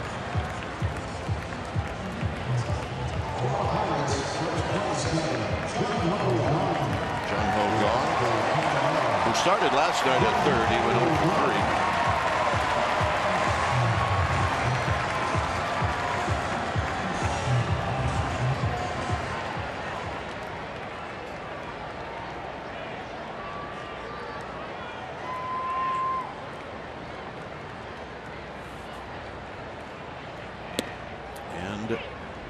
A breaking ball for a strike, and it's 0-1.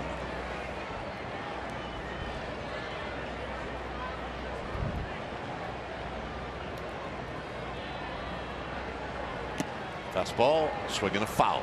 Nothing in 2. 94. So he added a little. He is just enjoying himself. It's a walk in the park.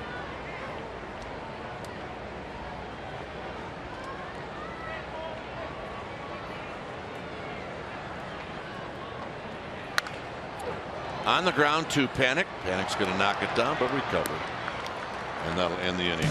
1-2-3 inning for Johnny Cueto. And it'll be Denard Span to lead things off.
Stories. This is a good one. Longest streaks of allowing 2 earned runs or fewer in Giants history. Take a look at this list. You got Ferdy Shupp, you got Jesse Barnes, you got Fred Anderson, you got Bum, you got Juan Marichal, and you got Paul Parrott.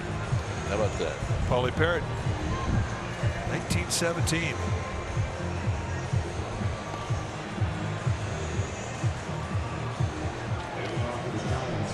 Nothing. Giants, when it's time for a change, think Speedy Oil Change and Auto Service. Your oil change, tune-up, and repair experts. So A.J. Schugel now the pitcher for the Pirates. 21st time he's come in. And you're going to see a low to mid-90s sinker. He's got a good moving fastball that gets a lot of ground balls and a great changeup. And that's what gets him his strikeouts. 32 punch-outs against 7 walks and 33 in the third. He's done a good job for Clint Hurdle. Facing Denard Span, who's 1 for 3, and the fastball moves him back. 1 ball and no strikes.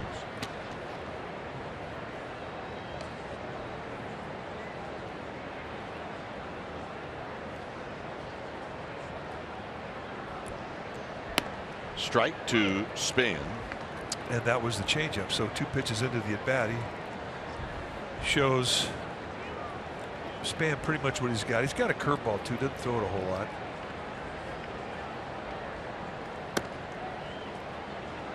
So he just comes at you north and south with fastball changeup.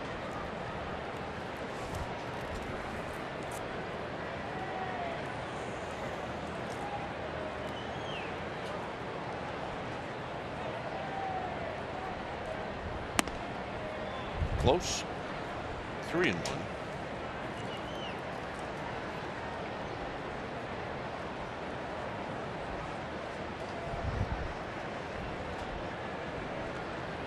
Span looking for a good pitch here. 3-1. Here it is.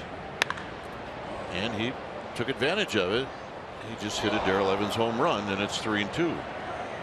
That is Dutyville. I would think that right there in that corner would be a great seat. Yeah, right here. Kind of like our park. He was that close to getting a souvenir. I don't think he was expecting to get one sitting up there. You know what they don't have here? What's that?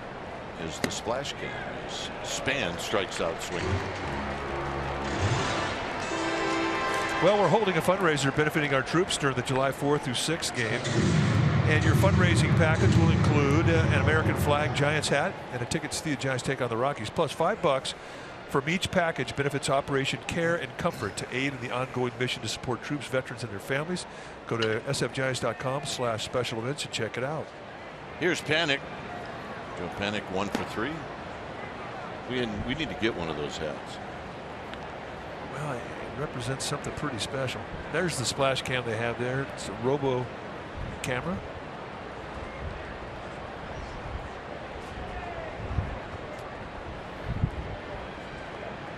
Outside to Panic.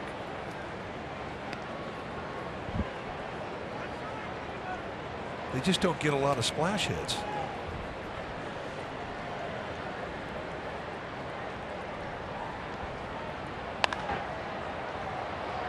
Little pop up. Mercer says, I got it. And he indeed does. 2 outs.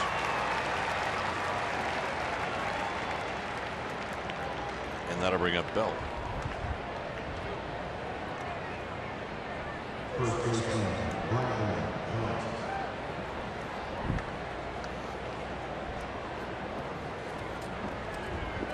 Belt's 1 for 3.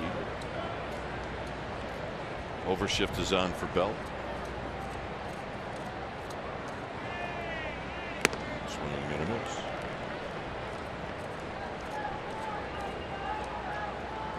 Just a different night than what we saw last night. Last night, a lot of wind, a lot of crosswind, a lot of swirling winds. Tonight, none wind. Belt goes the other way, and he's got a foul ball. Ooh. Belt's thinking, I got one here. Well, the Giants are going to look at that. There's no possible way C.B. Buckner could have missed this. So I'm assuming that this is foul. Ah, that's a fair ball. He missed it. That's a fair ball. He missed it. Yep, here's Bochy's going to look at it.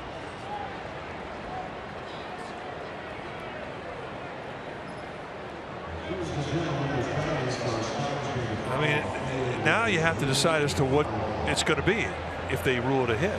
Triple. Inside the Parker. This replay review is presented by Xfinity.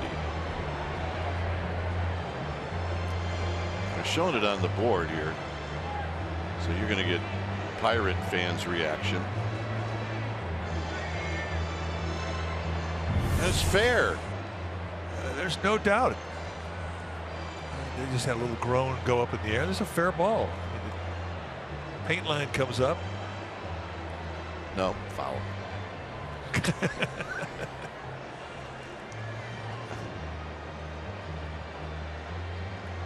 That's fair ball. Belt's like caught in between home and first. He doesn't know where to go, so he's going to stand right in the middle. It's a short walk either way, no matter what the call is, if you stand in the middle.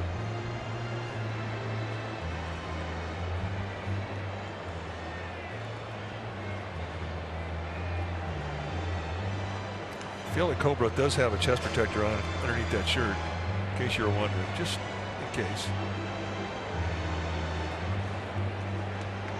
Double. It's a good call. Belt's going to step on first.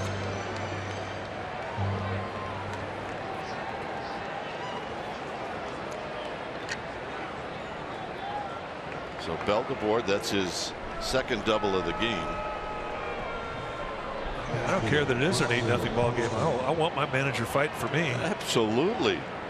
And the guys, Chad Chop and Sean Dunston, that's exactly what they're doing in the clubhouse. So nice going, Chad Chop and Sean Dunston.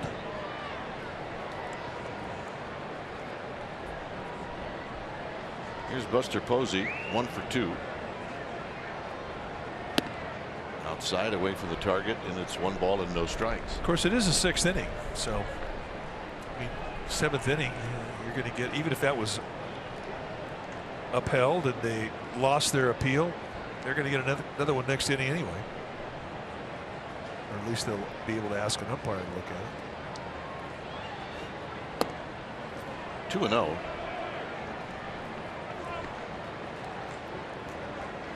Mr. Schugel showing his disappointment in field and cold breath. Well, he just found out that indeed it is a tight strike zone tonight.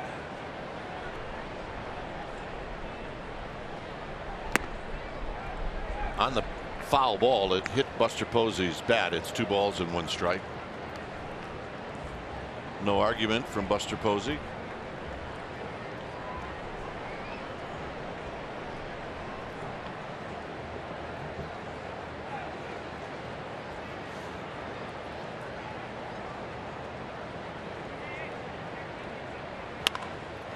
Right over Roberto Kelly. Look out there and look out in the seats. And if a third base coach is ever vulnerable, it's right now. I mean, Roberto Kelly's playing very shallow, getting himself in position to help his runner at second base, and he's watching the runner at second base. I mean, you don't get a good look, and that whistled right over his head.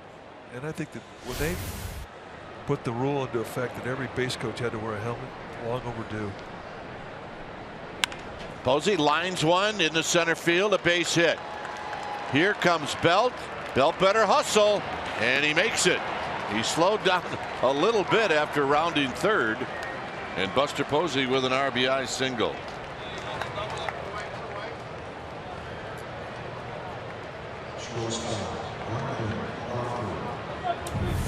A little worried there for a second, as here's where Belt slowed up. Well.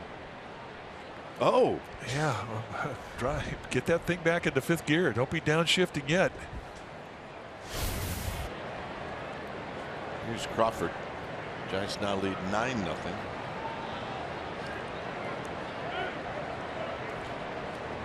Crawford an RBI when he walked with the bases loaded in the 4th.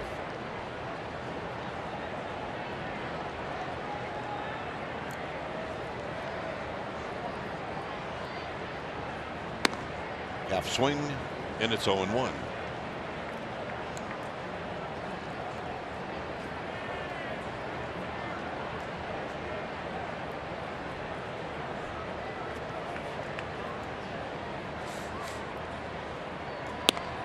One ball and 1 strike.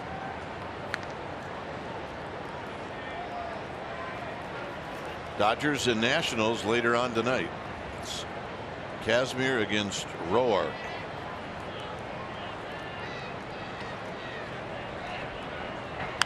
Out of play, 1-2.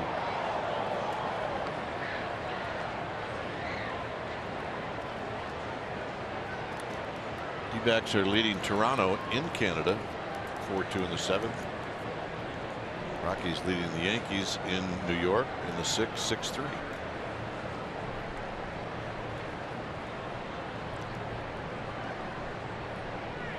Crawford stays alive. Here it's 9-0.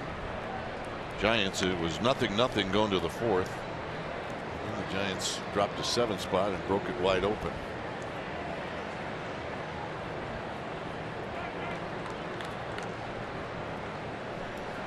Has not been a lot to cheer about for the Pirate fans here tonight.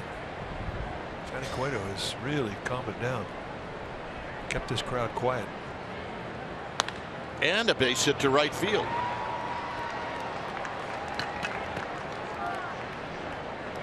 So some 2-out thunder here for the Giants.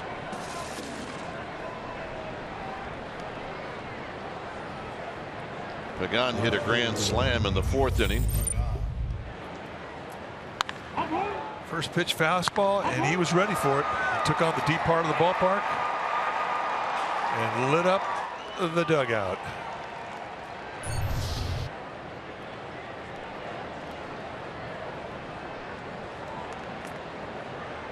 So Pagan in 3 at bat has that hit, the grand slam. He's 1 for 3.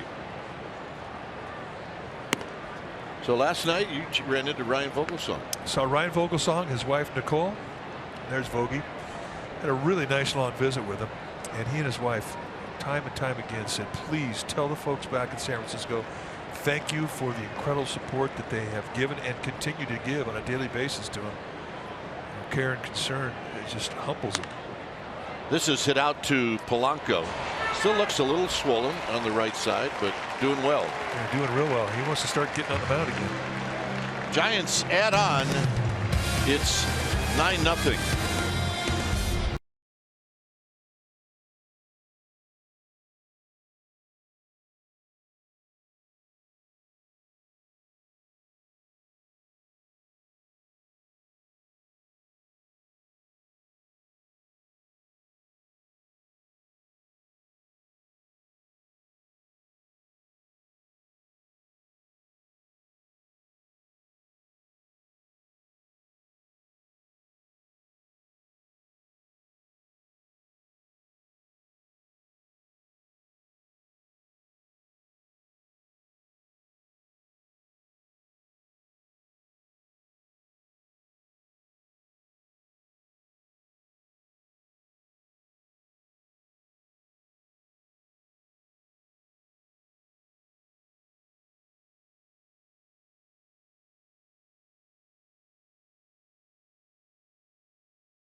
By Toyota, the full-line automaker with the longest-lasting vehicles in America. Toyota, let's go places.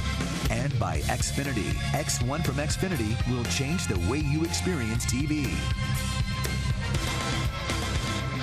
You see a good look at PNC Park from the river. A couple of changes for the Giants as they lead in this one 9-0. Romero Pena is going to be at short, so Crawford gets the rest of the night off. And Jared Parker is going to give Pagan the rest of the night off.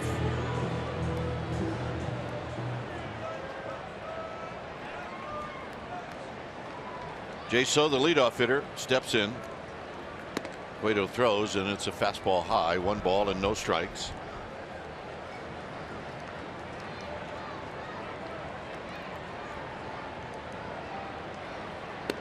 Strike. Polanco, McCutcheon. Cueto has walked 1. He walked Marte in the 4th. And he struck out 5.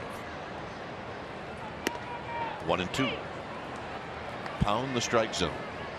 That's what he does. With a mixture of speeds, with a mixture of motions, mixture of movements. And really, the one thing that is so special about Cueto is how he is so consistent to keep that ball out front and how he commands his pitches with all the different rhythms and motions he can give you.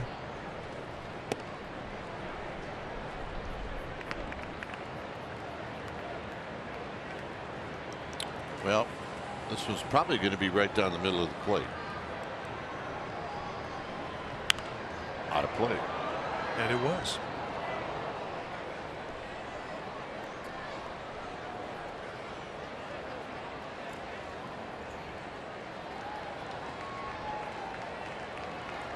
And again.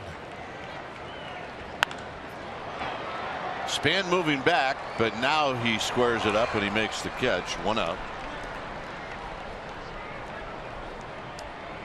We were talking earlier about Ryan Vogelsong, and he's allowed to throw. He's not allowed to catch. They're afraid that if he doesn't catch it squarely, it might carry him off his glove and then hit him in the face, which is very unlikely, but they just don't want it to happen. So we mentioned it because Mike ran into Ryan Vogelsong and his wife Nicole last night. Well, today was 120 feet as he builds up, maintains his arm strength, but he really wants to get back on the mound. I asked him, are you going to wear a protective piece on your face when you're back on the mound? And he said, well, they want me to, but I don't know if I'm going to do it. Here's Polanco. And every time we talk about Ryan Vogelsong, now that he's not a part of the Giants organization, we always remind people that he had 7 postseason starts combined 2012 and 2014, and the Giants won every one of his starts.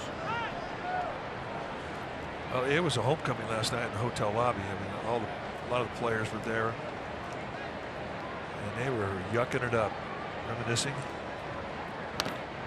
Tap foul. But Vogelsong said that right after the injury, he was pummeled with text messages from his former teammates from San Francisco. Really, former teammates everywhere were concerned.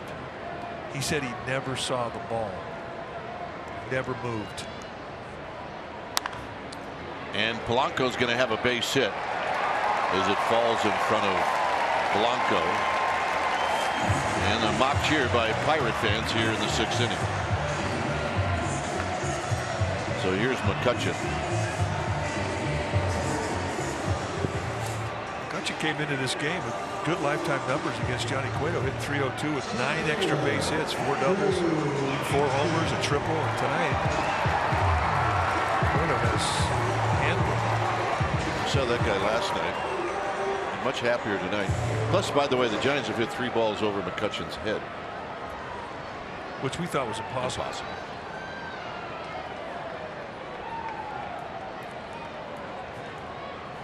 Swing and a miss. 0-1.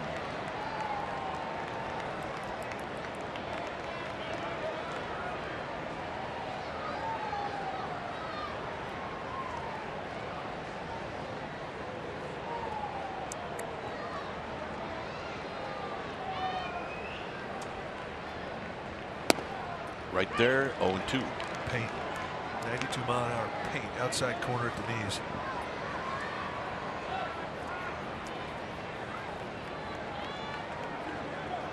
Works quick. Knows exactly what he's going to do. As soon as that last pitch is caught, he knows where he's going with his next pitch. And what's been fun to watch is the relationship between Buster Posey and Cueto, because not only does Cueto know where he wants to go after the pitch is caught, so does Posey. Cueto does not shake off a lot. They do speak the same language, baseball language.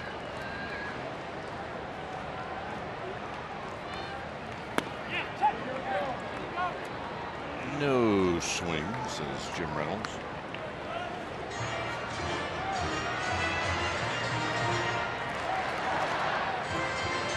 Giants 9 runs on 12 hits. The Pirates have 3 hits. Jaso, Mercer, and Polanco have the hits.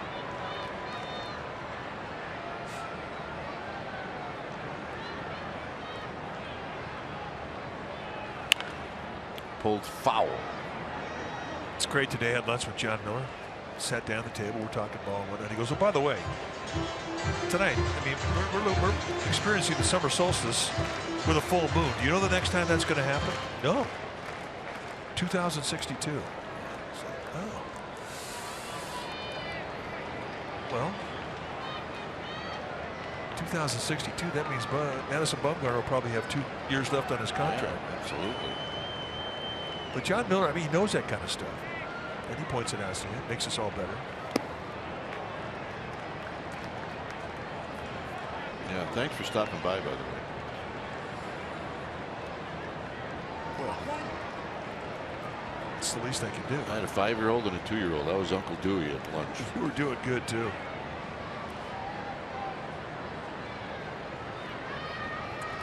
Although, I think there was more stuff on the floor by your table than there was after a doubleheader in the bleachers. I tipped the waitress more than the bill. She earned it.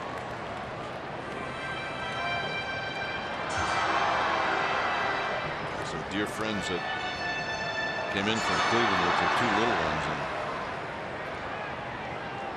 and you know, every once in a while you're reminded of those days when your kids were that age. Strike 3 call. He gets McCutchen for the 3rd time. Wow. That front door breaking ball again? Yeah, and it just absolutely freezes it. Now watch the front shoulder. Glance. I mean, he's got a little bit of give on the backside, and he's just not seeing the spin on it. That's the only way that can happen. Here's David Freese. Freese wraps one to Span, and that's going to end the inning. Cueto walks off the mound with 6 strikeouts in 6 shutout innings.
Brought to you by your local Toyota dealer.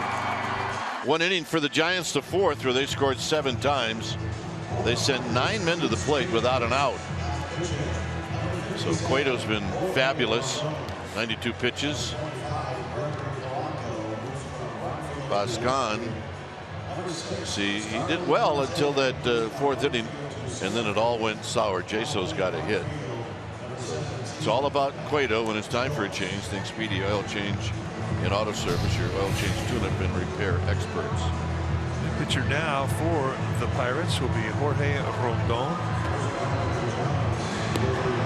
See his outing against the Cubs on Sunday. Rondon's going to give you a good fastball, mid to high 90s with a hard slider and a changeup. A lot of good fastballs coming out of the bullpen of this Pittsburgh team, and Rondon no exception. We do have some changes in the outfield. McCutchen is out of the game. Joyce is into the game, and then Marte moves from left to center, and Polanco moves from right to left. So Rondon to go after Blanco, who's perfect today. He's 2 for 2 with a walk.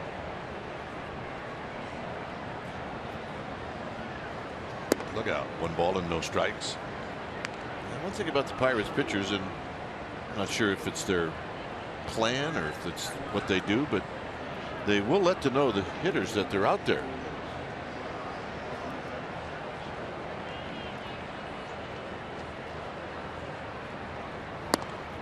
Like I said, 2 balls and no strikes.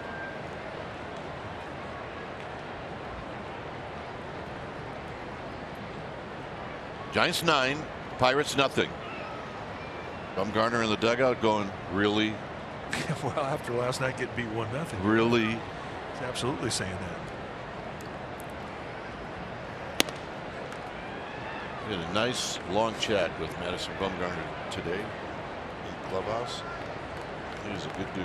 Yeah, he said, you know, I guess a good thing came out of it. Complete game, gave the bullpen a rest. He just doesn't get too high when he's going good or too down when the game kind of goes against him. He does not. He did not deserve to lose that game last night. Ball 4.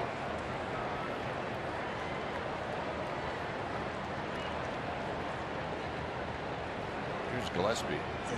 Boom. Every time we see him, we thank him for that World Series ring in 2014. Yep, you're right. Well, just doing my job. Talking about the conversation that we had yesterday with Greg Papa, and Greg Papa asked us if this is the best we have seen Madison Bumgarner throw. And he's throwing good. And our conversation today, he was talking about how he was being able to pitch on both sides of the plate with all his pitches better than he has been. But he says, you know, I don't think I can throw better than 2014, and I haven't been as good since. He's been pretty good. Oh, yeah, I think he's been pretty good. 1-0 to Gillespie, and Gillespie shoots one off the glove of Mercer. And I'm going to repeat myself. A week ago, Mercer catches that. A week ago, he catches it. It's a double play. This was the only run that Bumgarner gave up last night, and everybody was a little shocked that it went out. And even at that, Pagan nearly caught it.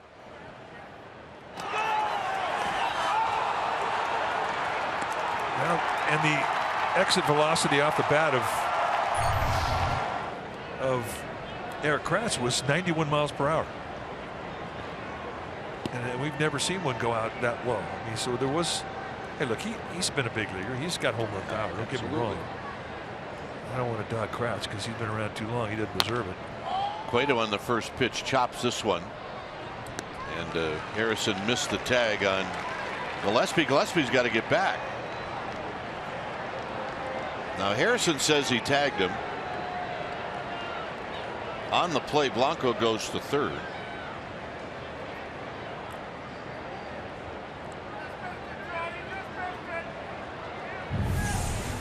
All right, let's take a look. Did he make contact with Gillespie?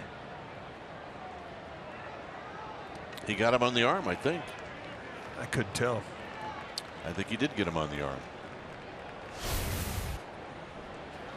Judging by Gillespie's reaction. No, you're right. I mean, he kind of went past the bag like he knows he was touched. I think he asked Gillespie, did I touch you? And Gillespie was like, yeah, you did.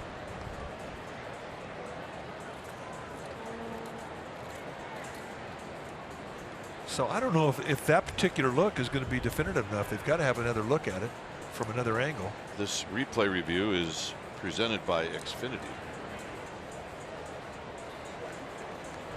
I don't know. I don't know if you can see a definitive touch. This is the one that, watch the right elbow come up. Yeah, he touched him. All right, one more look. We haven't seen this angle yet. I'm not convinced. Yeah, he touched him. Well, I'm not as sure as you are. He's just directing traffic, having a ball.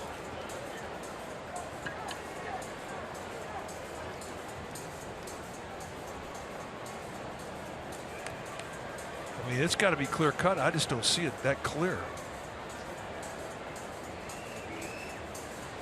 Could be another lunch bet here. Deal. I'm on a roll.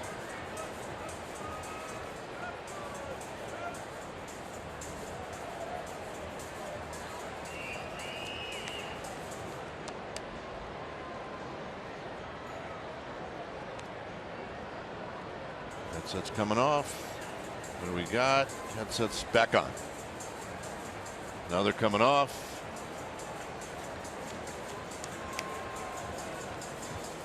They're not coming off. Speed it up, fellas. You're losing the crowd.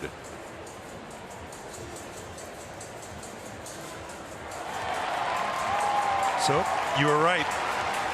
We're even on the lunch bets. So that'd be a double play. Blanco will be at third, and Span's going to hit. Not happy with it, by the way. I just never saw it that definitively. Span is 1 for 4. And a strike.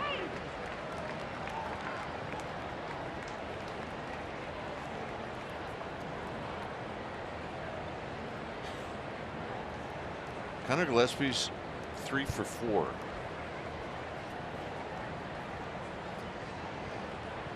And that's good news. Well, it absolutely is. With Matt Duffy being put on the disabled list, somebody needed to step up. And with Gillespie getting playing time, all of a sudden the hits are falling.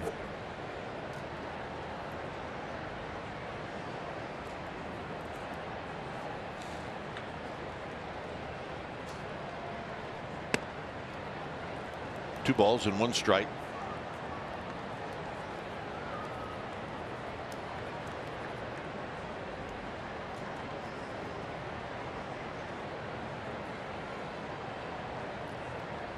On deck is Joe Panik. We are in the 7th.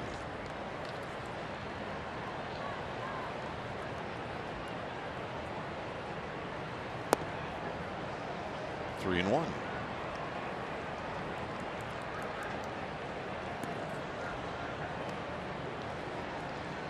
You know, it's such a different dynamic from last night. Last night, a 1-0 ball game, every pitch meaning so much. There was drama. And all of a sudden it's a 9-0 ball game, and all that anxiety and drama just kind of wanders out to the river. And a base hit to right field, and that's going to knock in Blanco. So a nice at bat for Span as he picks up a 2-out RBI, and it's 10-0.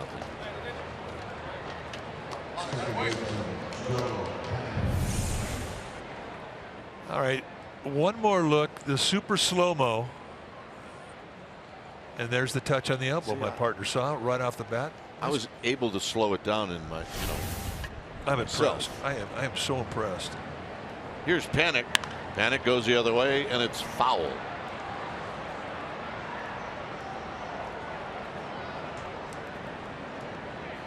Joe Panik is 1 for 4. That's what Joe was in the game last night. By the way, the RBI for Denard Span, his 25th of the season.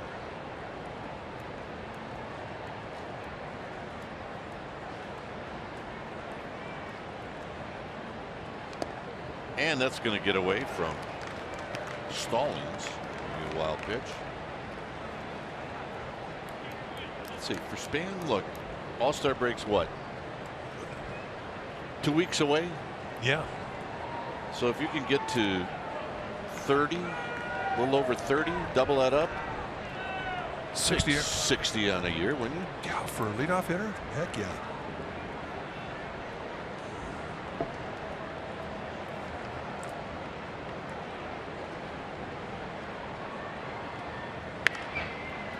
Off his fist to Mercer. Mercer's got to hurry. And That'll do it to end the inning. Giants pick up a run. Double digits. They lead 10-0.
It's 10-0. Giants with 14 hits.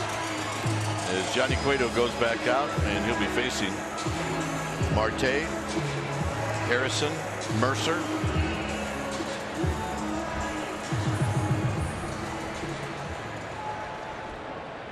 .92 pitches through 6 innings. Just 4 base runners for Cueto. No runs on the board. 6 strikeouts. An easy 92.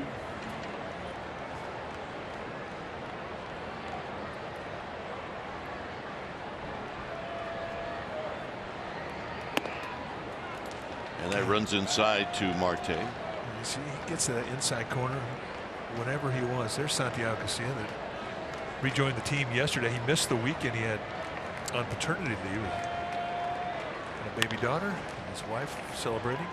Pena from the hole. Well, the Giants Insider Podcast is live on csnbayarea.com. You can log on each week as Insider Alex Pavlovich talks baseball. This week, he talks with Tim Lincecum. So join Alex if you would. It's also available on iTunes. Limping back is Starling Marte. You know what? If I didn't run out of ground ball, I'd limp back too. Well, yeah. I mean, think about the manager that you broke in with, Frank Robinson. He might be dinged up, so I don't want to get on him. No. Plays hard. Harrison, look out. And Cueto hits Harrison. And oh, I beg your pardon, it's Rodriguez.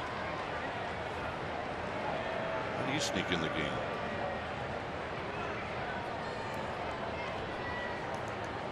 So Cueto.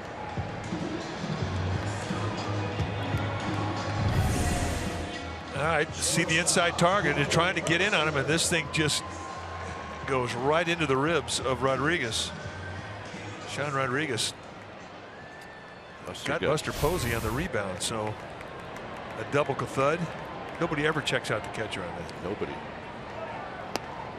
There's a strike to Mercer. Rodriguez kind of looked at Cueto like, you know, what you're trying to do is you're trying to go back and think, do we have any history?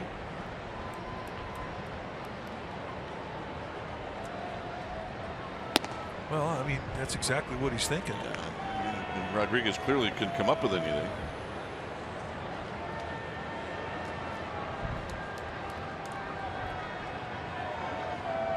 Lopez is up in the Giants bullpen. Tapped out in front of home plate. Posey tells Cueto, I got it. He does. And Mercer's retired, and Rodriguez moves down to second. The problem with that hit batsman right there is how the Pirate bench is going to perceive it. The Pirates have a reputation for response.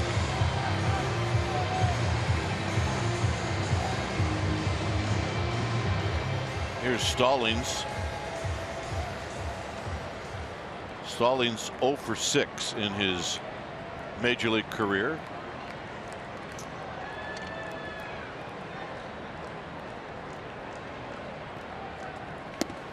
Swing, gonna miss. He's popped out and he's bounced out to third.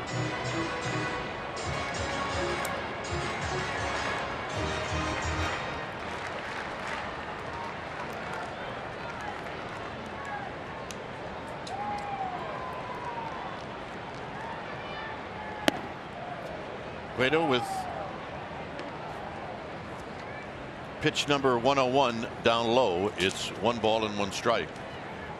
We are in the 7th. Yeah, a lot of dogs in the park today. They're having fun.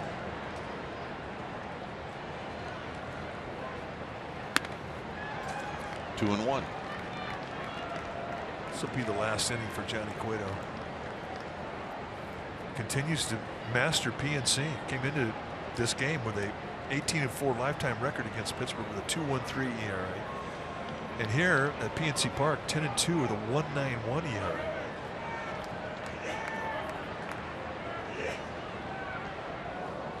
Javier Lopez. Probably going to be the last hitter for Cueto no matter what. Out of play. 2-2. A win tonight for Cueto. He become the first Giants pitcher with 11 wins in the first 15 starts since Rick Russell did it in 1989. Big Daddy. Love Big Daddy. Lives here in Pittsburgh. Tap foul. We'll do it again.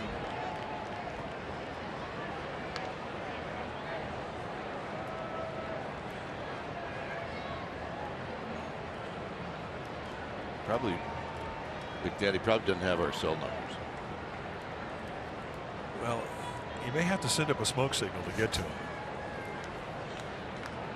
It's 2-2. Driven. Parker can't get it. It's going to put a run on Cueto, and it's 10-1.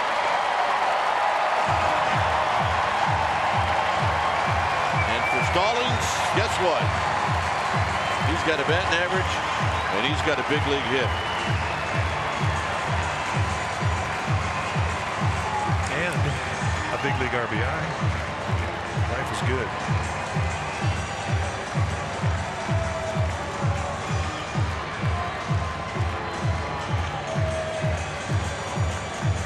So Bruce Bochy's coming out. Cueto's going to leave, but it's time for a change. Think Speedy. Oil change and auto service. Your oil change tune-up and repair experts.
All-Star Game ballot. Well, it's here. Head to sfgiants.com/vote to choose your ASG worthy. That's hashtag ASG worthy Giants, and send them to the MLB All-Star Game on the 12th of July in San Diego. Vote today at sfgiants.com/vote. I have a feeling Johnny Cueto's going to be there. He's going. Javier Lopez, the new pitcher, 33rd game that he has come in this year. 804th appearance for Javier Lopez in his career. And a call strike to Matt Joyce. Remember, Joyce came in on the double switch.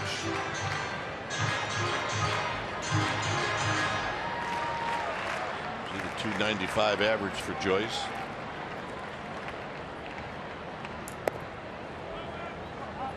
Javier Lopez, right before the trading deadline, as you see the line for Johnny Cueto, in 2010, got traded to the Giants from these Pirates.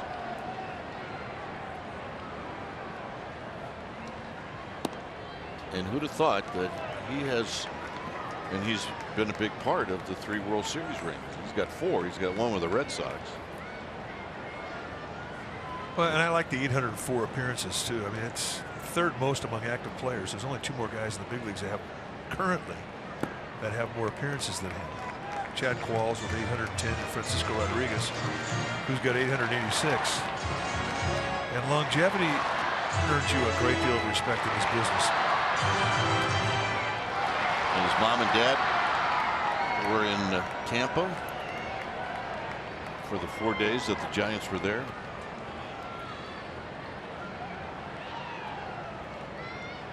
Swing. You're going to miss. 3-2.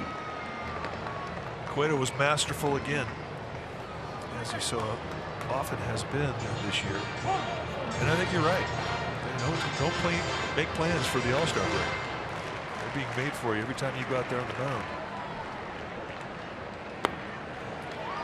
So the walk to Joyce. And with Jaso coming up, it'll be another lefty.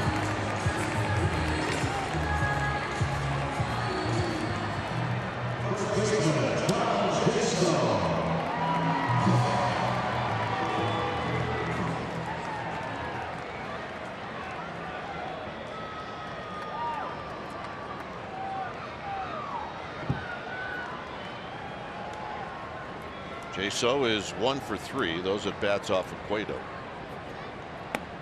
He takes low. 1 ball and no strikes. Yeah, he's missing one place, and that's below the strike zone.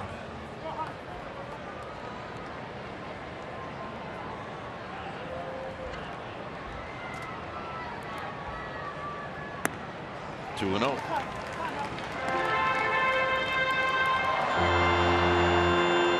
Lopez is going to take a little time trying to gather himself and zero in on this 2-0 pitch coming up to John Jaso.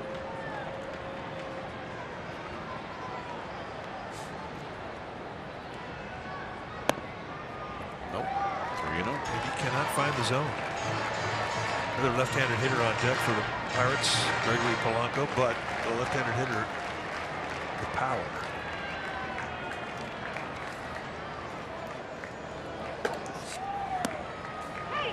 Three and 1. Jaso took that. I doubt he'll take this pitch, this 3-1 pitch, if he thinks it's a good one. See Cantos get loose.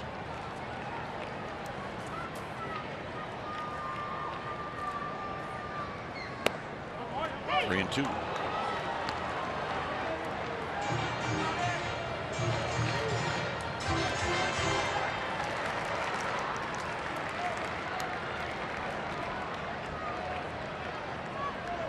Runners will go, and he walked him. Dave Righetti's going to go out.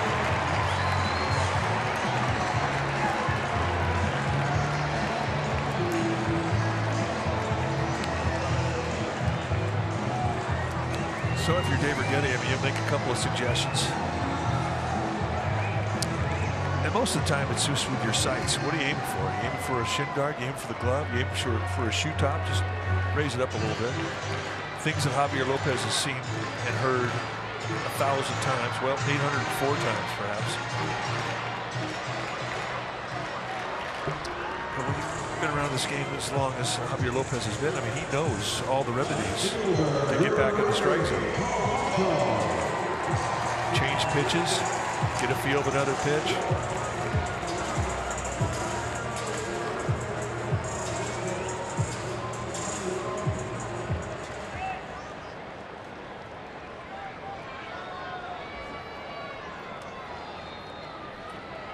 Polanco's 1 for 3.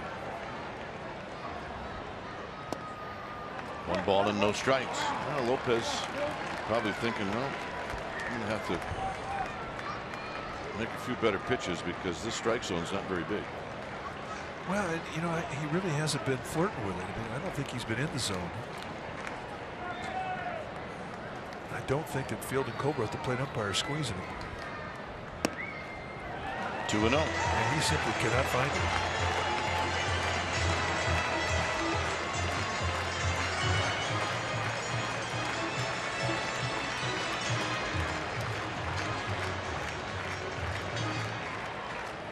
Lopez in his 12th year at the big leagues. He originally signed in 1998.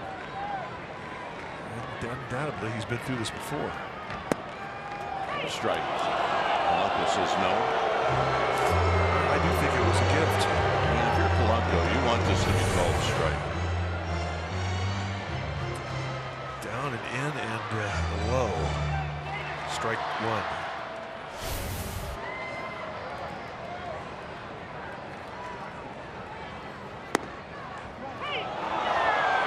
Two and two.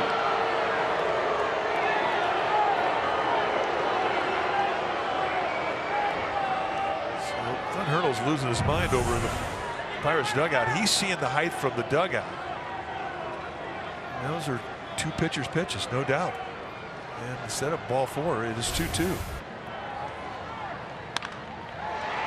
To right. Sliding is Blanco, and that's going to end the inning.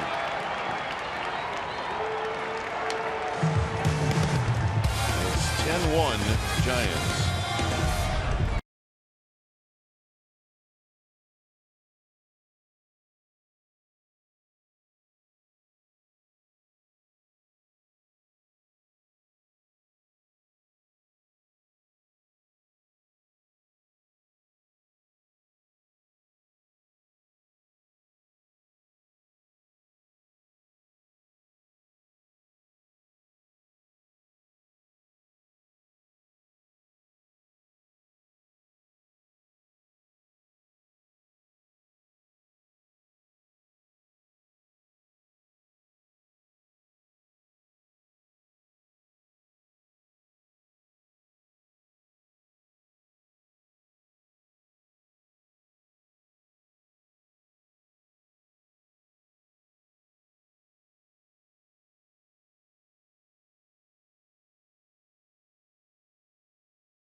Live, presented by Comcast Business Class, hosted by Jim Elmer Kozimor.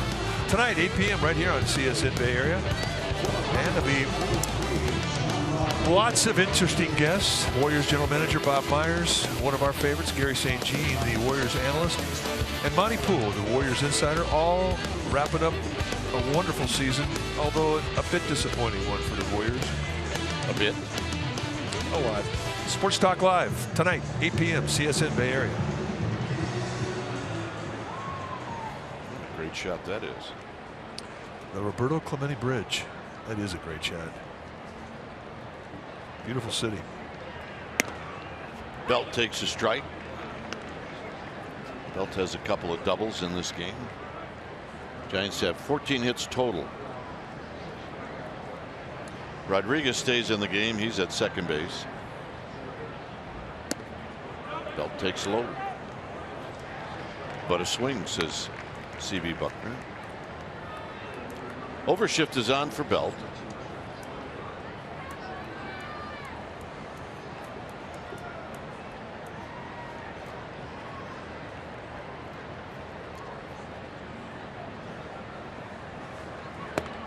Just outside. 1 ball and 2 strikes. Buster Posey on deck. 10-0. 10-1. I'm reminded of by my partner.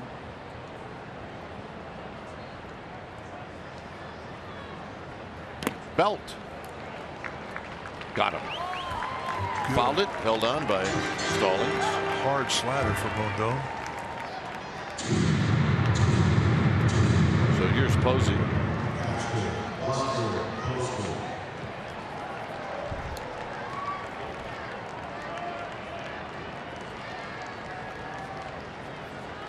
Buster tonight's got a couple of hits. He's walked once. He's 2 for 3.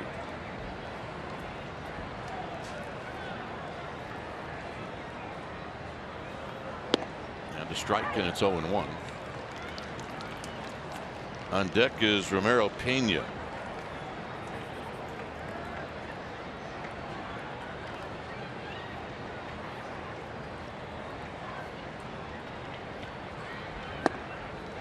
Oh, and 2. 97 from Rondon.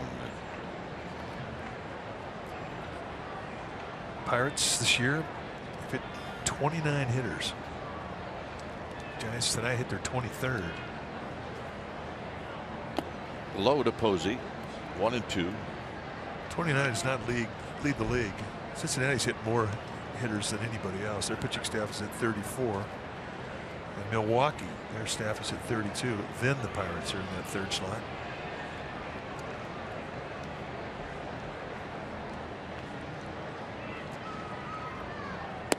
Two and 2 to Buster Posey.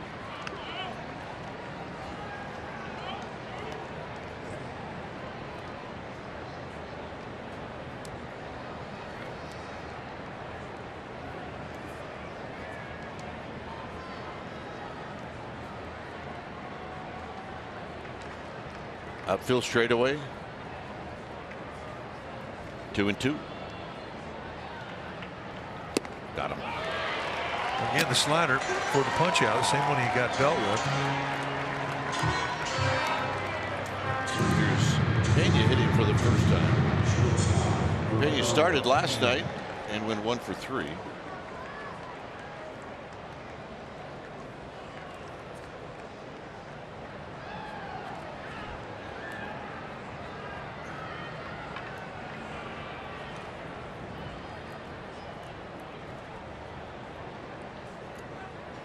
Down low to even the count. But those are things you think about. The one guy gets hit in a ball game. There's certain organizations everybody will stick up for their hitters, they'll protect their hitters. Some a little more aggressive than others. Glenn Hurdle has always had that reputation, whatever team he's managing. Whether it be in Colorado, here in Pittsburgh.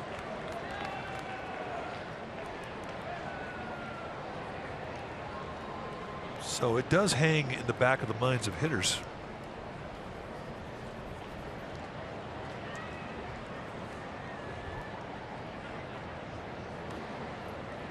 One ball and 1 strike. Driven to McCutchen, and McCutchen's not going to get it. And Pena make that Marte. I beg your pardon. Remember, McCutchen came out and Pena's got a triple. I was going to say another one over the head of McCutchen, but that's not the case. But Marte is coming up limping. Remember, he was limped off the field after he was not able to run hard down the first base line, and we're starting to see why. Pena gets into it pretty good.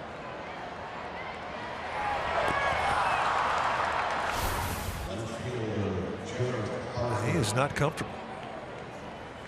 And Clint Hurdle's coming out. Ben Potenziano, the trainer for Pirates, going to take a jog out. Been a long time trainer with the Giants.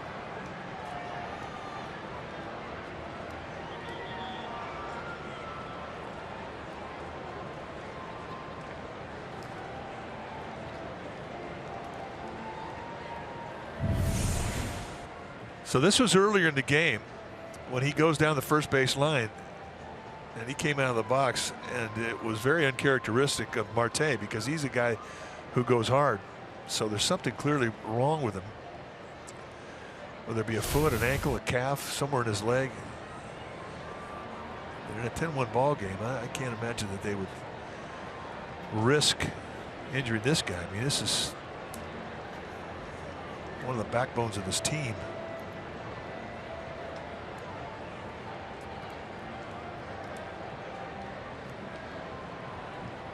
Well, we've said this before, and this is not a knock on trainers, but trainers' job is to try to talk you off the field. And then it's your job to try to keep that from happening. So we're going to get some people moved around. Jaso's coming in, and he's getting a different glove. Looks like Eric Kratz is going to go over to first base.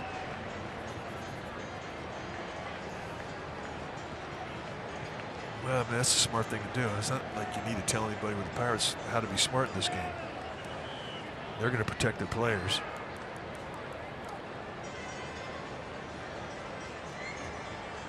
But Marte just means too much to this club.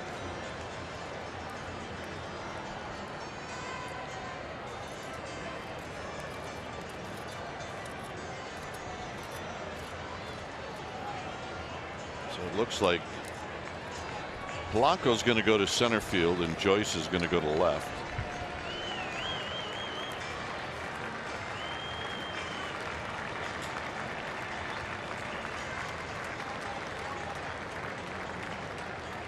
No. Yes, so Jaso will go to right field.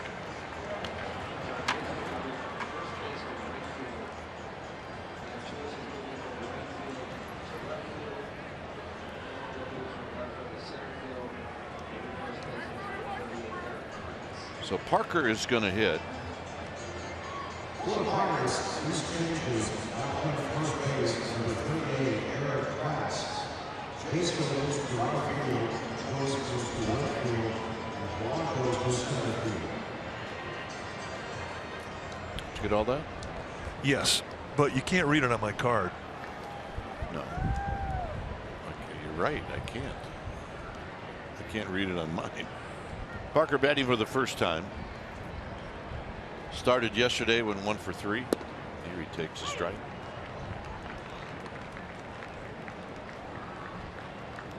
The triple by Pena, the 4th in his career. Put a pretty good charge into that. He did. I mean, it continues the theme that we've seen all night long with balls going out to center field. That was 99 at the ankles. That may have had a purpose.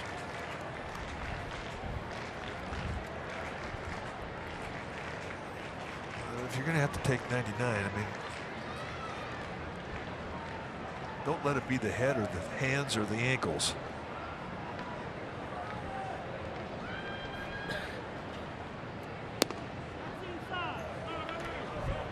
Close with the slider.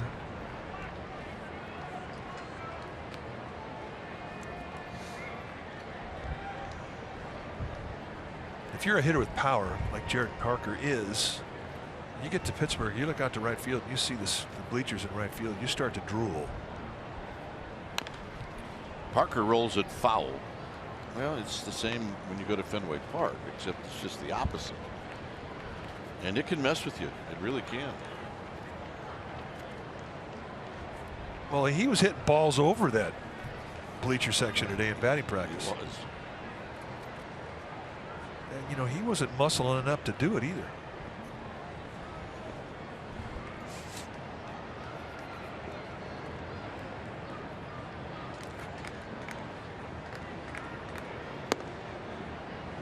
3-2. Diamondbacks won tonight. They beat the Blue Jays in Toronto. They've been hot.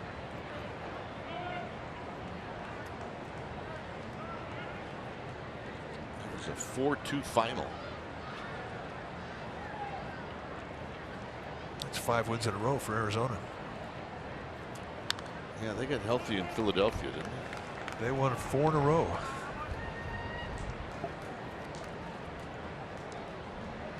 Philadelphia has hit on hard times. They've lost 7 in a row. They had a great start, but boy, things have turned.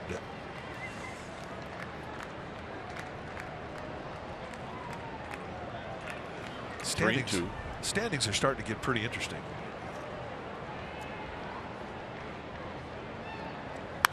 Hit up the middle, and that'll be a base hit. Pena will score. Parker picks up an RBI.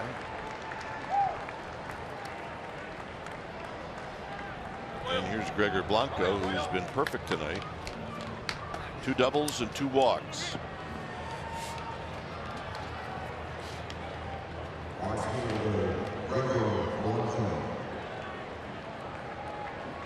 Scored a couple times. Giants offensively have to feel pretty good about what they've seen tonight, especially after last night's game. And Blanco's got a ball driven to left field, and he's got a base hit. Blanco with 3 hits. He's been on base 5 times. And here's Connor Gillespie, who's 3 for 4.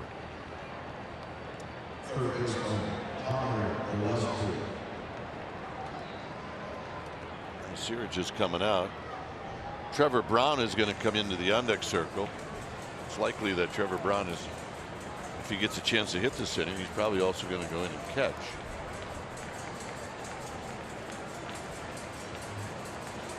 So Ray Searage going to come out. It's going to slow things down a bit. Here's the hits for Gillespie that knocked in runs. This one left the park. And he had an RBI single in the 5th. Just off the glove with Harrison.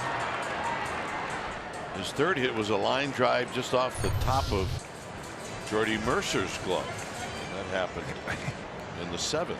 He is so due to have some luck. And finally tonight, a few rays of sunshine are coming his way. And he's off the interstate. Started the night at 159. Now he's at 208. And he takes a pitch down low.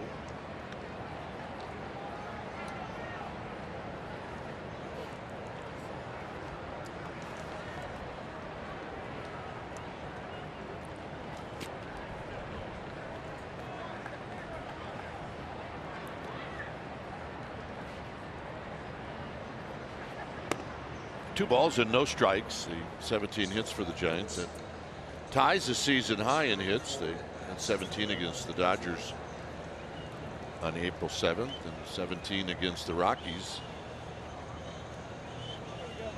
Well, the 11 runs matches the most runs they've ever scored in this ballpark. May 29th they did it against Colorado, in Colorado.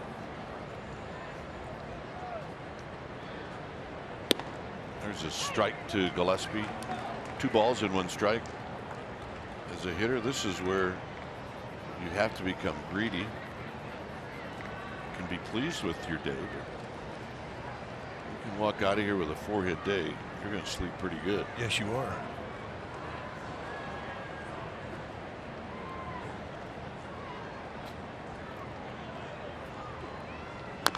Tap foul, so it's now 2-2. We had a conversation, you and Connor Gillespie and I, in Tampa, and he was just saying, are there any holes on the field? This is when he had an over 27 going, hitting in the worst luck we'd ever seen. And for a guy whose at bats can be few and far between, they can be 1 a day as a pinch hitter, an occasional start. It just grinds on you. You know he wasn't sleeping well, eating, tasting food. And that's a fair ball. He's got his 4th hit.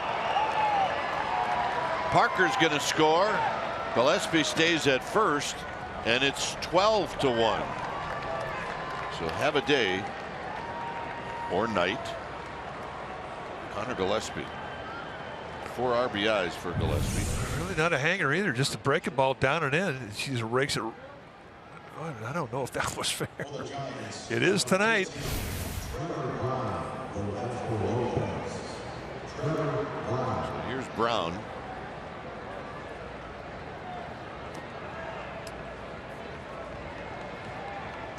So just maybe he thinks things might even out a bit. Brown takes low. So that is a season high. Yeah. In hits for the Giants. And it's an all-time high for most runs scored. Now, it doesn't have to land in foul territory. It just has to go over the bag. And in the mind of Jim Reynolds, the first base umpire, it did. Strike to Brown.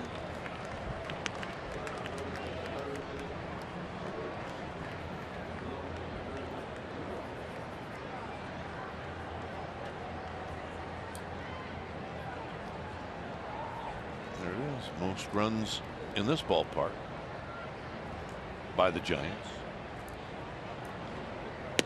Bumgarner still thinking, really? Well, they just needed to get him 2 last night, and they couldn't do it. That's a thought that does cross your mind. I mean, you'd never utter it. Well, the one good thing about being in the National League is he did get some at-bats. Brown takes outside. 2 balls, 2 strikes. All right, one more look at the 4th hit of Connor Gillespie. Just over the corner of the base. Fair. 2-2 to Brown.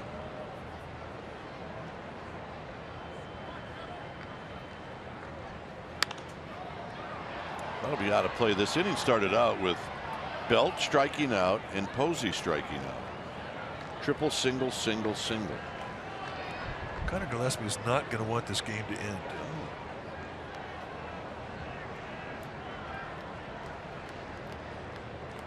Second career 4-hit game. Last time he did it was with the White Sox in Cleveland against the Indians. So yeah, he's going to sleep good today. I mean, the center of the universe right now. Well, as a matter of fact. The parade tomorrow for the Cavs. Brown fouls it back.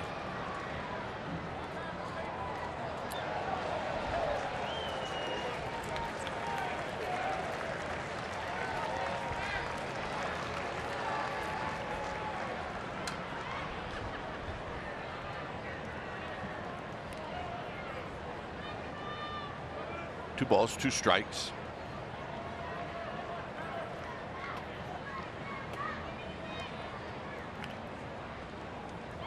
Brown fouls it back. This is 47 pitches now for Rondon. Well, I don't think we'll see him in tomorrow's game. What do you think about that? Cleveland, by the way, the Indians winners tonight against Tampa Bay. 6-0 shutout. Kluber, the winning pitcher in that game for Cleveland. Got a piece.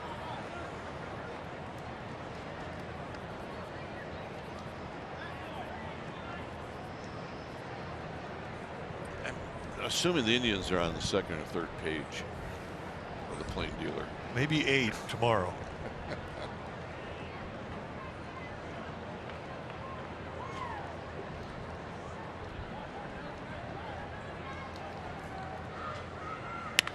Brown's got a base hit down the left field line.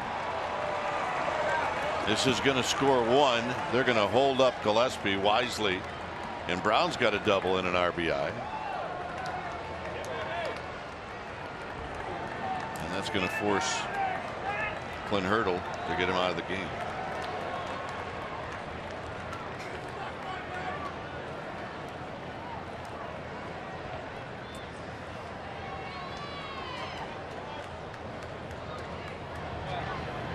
Jared Hughes is coming in. It's 13-1 Giants.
Tonight after Giants post-game live right here on CSN Bay Area.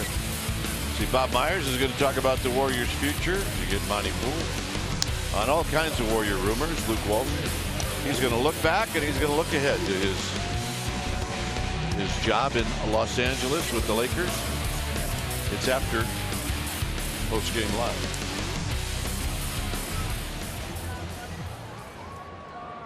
So Hughes is the new pitcher. And he's facing Denard Span. The numbers for Jared Hughes, 24th time he's come in. Good numbers. Too many walks in 18 innings, though. He's got a little wildness to him. 5 straight hits after the first 2 outs were recorded here in the 8th. He was a sinker baller.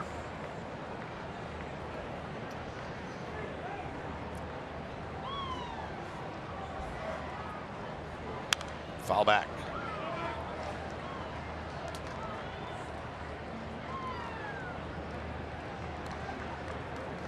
Pirates started the game off with Wilfredo Moscon, and he did not fare well. He looked good the first 3 innings. Giants couldn't figure him out. They only had 1 base runner on the first 3 innings, and all of a sudden, boom, they put up a 7th spot in the 4th. And since then, it's been a bullpen game. 1-2 to Span. Span's got a couple of hits. Giants have 19 hits.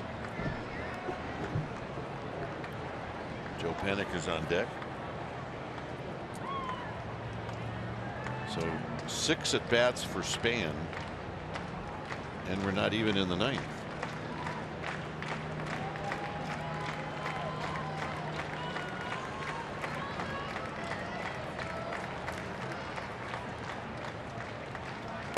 Down low, nice play by Stallings.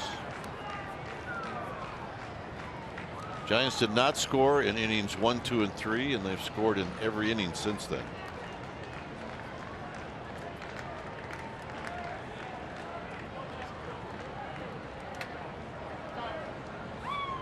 Yep.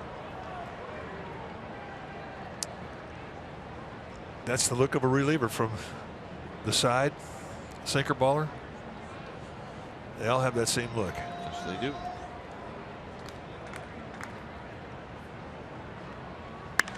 On the ground and a base hit. That's going to score a pair. And Span's got his 3rd hit.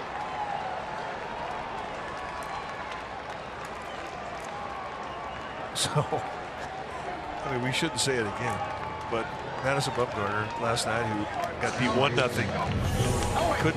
couldn't find a run. Tonight, they're everywhere, right down the line, opposite field. They played the third baseman David Freese well off the line. So, there's Bum.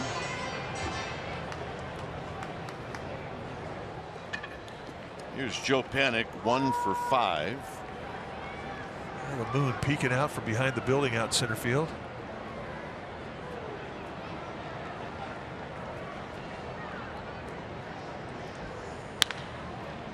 On the ground up the middle.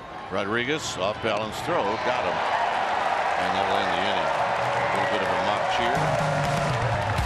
Giants score 5 runs after 2 outs and nobody on.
One lead. They banged out 20 hits.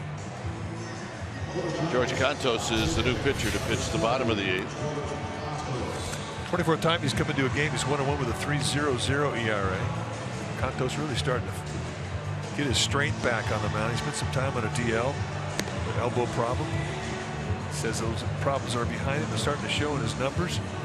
21 base runners allowed in 18 innings and 13 strikeouts against those 5 walks, and the ERA just keeps whittling itself down every time he goes out there.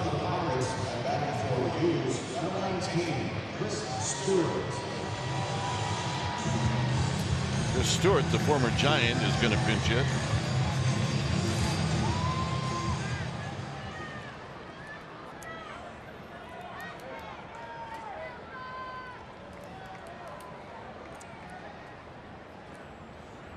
Pirates right now with 3 catchers. Saw Kratz yesterday. Saw Stallings today, and now you're seeing Stewart as a pinch hitter. Swing and a miss. 1 ball and 1 strike. Parker stays in left. Blanco moves from right to center. Williamson into the game. Brown catching.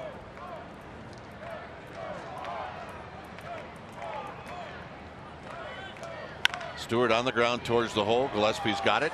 He will get up and throw. Double clutch. And then he throws it behind Stewart. He may have lost the grip on that ball. I think he did. He may have gotten hurt. Should be an error on Gillespie. Chris Stewart, I mean, he can't go very fast. He's got a knee injury right now, so he's kind of limping at best. But nevertheless, I mean, it was a nice defensive play to gather it up.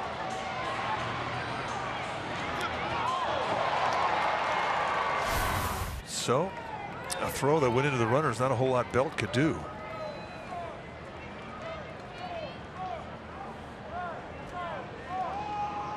Here's David Freese. Freese taps one foul. And for Connor Gillespie, he's thinking, why can't it just be a perfect night? Well, I mean, that's baseball. I mean, look, come on. You know, he's got 4 hits, and he's probably going to be thinking about the error. He probably is. Well, look, it's full moon. I mean, that explains everything.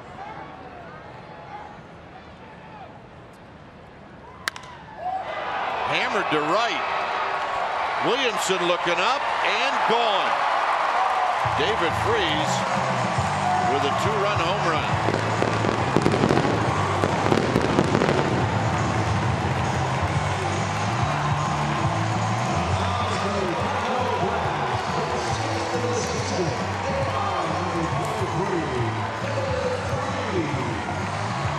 David Freese has always had the ability to drive the ball the other way. First came over the Cardinals. That's one of the things that just jumped off the page with his approach. It's just how solid that front shoulder was, and how he could take a high mistake and just ride it right out of the yard, just like this. Oh, that was no cheapie either. No. So here's Kratz.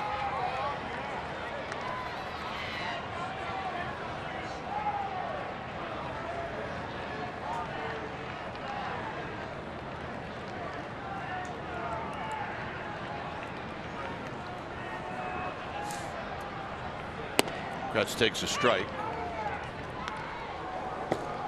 Chris Stratton heating up in the Giants bullpen.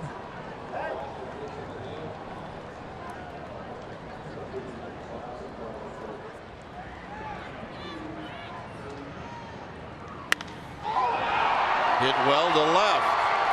Parker back with room, and he puts it away. Well, off the crack of the bat, you're thinking, uh-oh.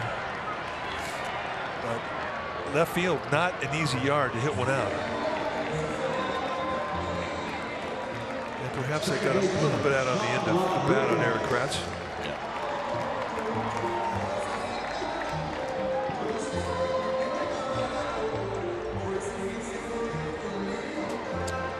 Rodriguez got hit in the 7th inning. He eventually scored on the Stallings double.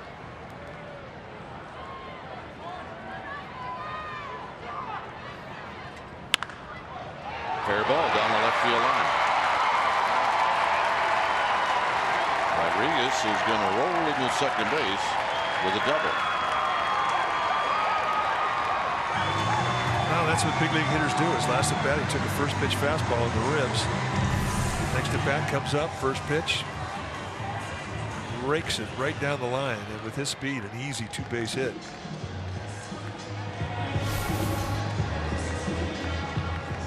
So here's Mercer. I mean, if you're Contos, you know, these are the innings relievers have to be careful, because it's a non-adrenaline inning. Oh, you're right. I've seen a lot of good relievers put on high numbers to their ERA in games like this.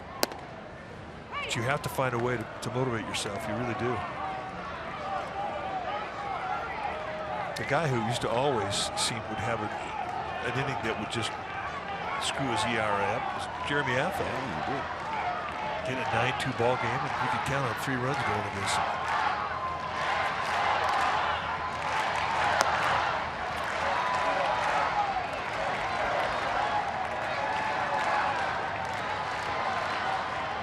But you know, those are guys who also, they know how to deal with adrenaline in a close game. They use it. It's to their advantage. In games that adrenaline's not there, they're disadvantaged.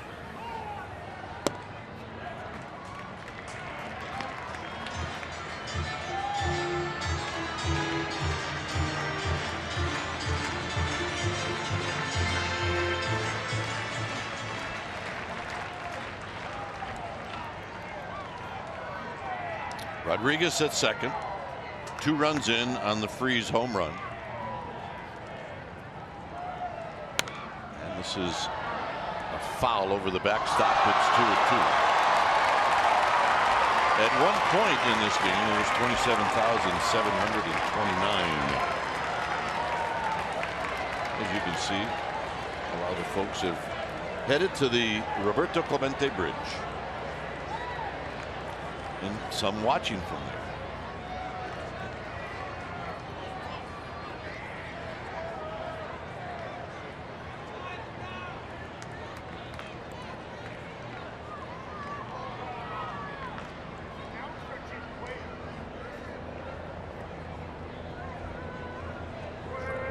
Contos and Brown trying to get on the same page, and now they do.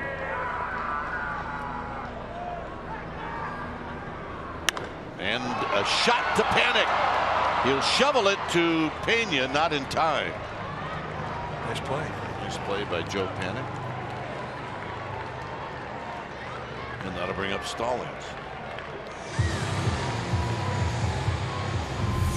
So another loud swing of the bat from the Pirates, and this one denied by Joe Panic.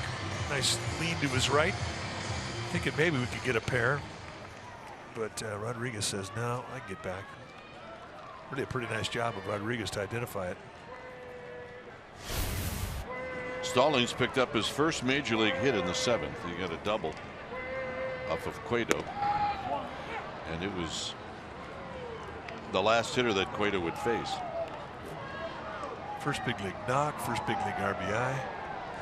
And it's pretty cool when your first big league hit is off a guy who's got reputation like Johnny Cueto does.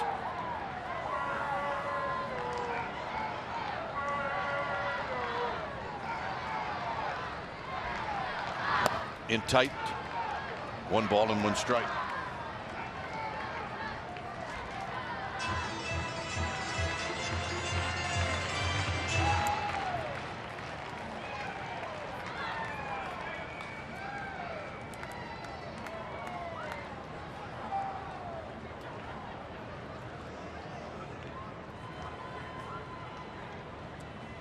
Contos a look to second, and it's high.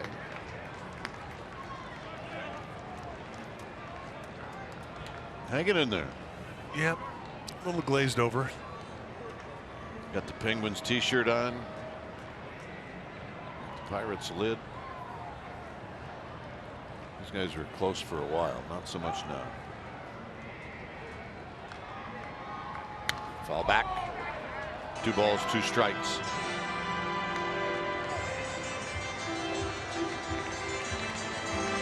So the guy has waited a long time. Brought his glove. He's having fun at the yard with the old man, his mom. Great seats. You got to see all of his heroes get hits and score a lot of runs. If she was a little closer, we'd give him a ball.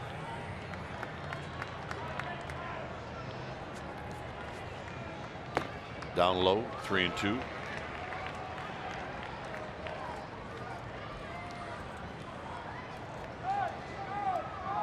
That little guy right there. Yep.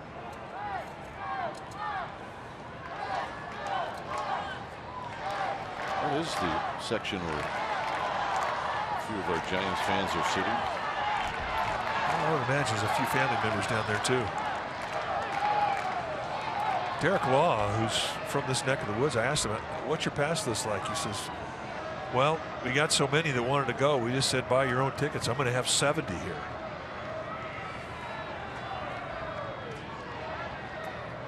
That sounds like the old days. Yep. Foul to the backstop. The old days, I mean, you come into Three Rivers Stadium and they never sold it out, rarely. And tickets were free. So you say, I have a party of 40, not a problem. They were happy to get the group in and have them there, sell them a few beers and a couple of hot dogs. But those days are gone. They're gone. Players pay for tickets now for their guests. Portion of them. Got him, and that'll end the inning. 2 runs on the board on the Freeze home run. We'll go to the 9th. 15-3 Giants.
back to the 4th inning when Connor Gillespie hits a 2-run shot, his 2nd of the year. That's the first hit. Here in the 5th, he gets a base hit just past Harrison, the second baseman. That's an RBI. And in the 7th inning, off of the glove of Jordy Mercer, that was another RBI. And here, another hit in the 8th inning with an RBI on it. He is our player of the game, Connor Gillespie. Congratulations. He is finding some holes after a long 3 weeks.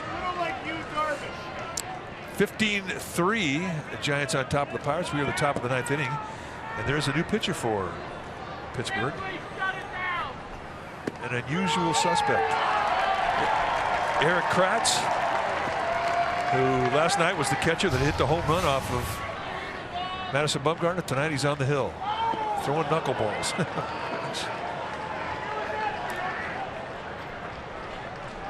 See, he pitched an inning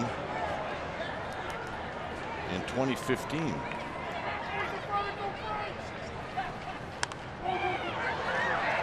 I mean, do you like this as a hitter when you have to hit against another hitter? Is there pressure on you? It never happened.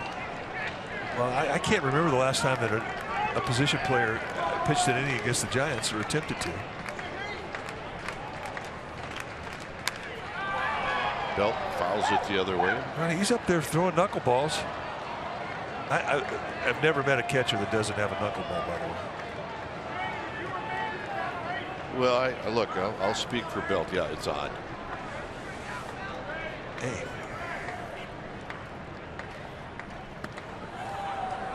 Two and two, but you know, it's entertaining. I mean, all the Pirates players in their dugout are going to find this amusing. And it's not an amusing night for them. Nope, it is not. But I mean, I'm not dead against this at all. I mean, I think it's a way to find levity in a rough night. A guy like Kratz is a guy who's been around a long time. He's having fun. Yeah, you're not going to hurt him. No. And Belt strikes out. See, that's the fear. So it's a 2-for-6 night for Brandon Belt, and he struck out 3 times, and this time he struck out against the position player. And you think his teammates are going to rag him about this? They will. They threw him a BP fastball. Here's Mac Williamson.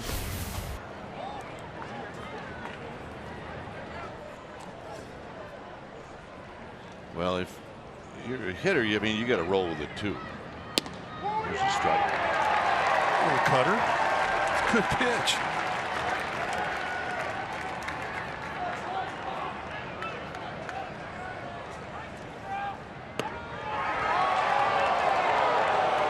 Saw this one time against the Padres, I think it was. Mike Lacoste was on the mound.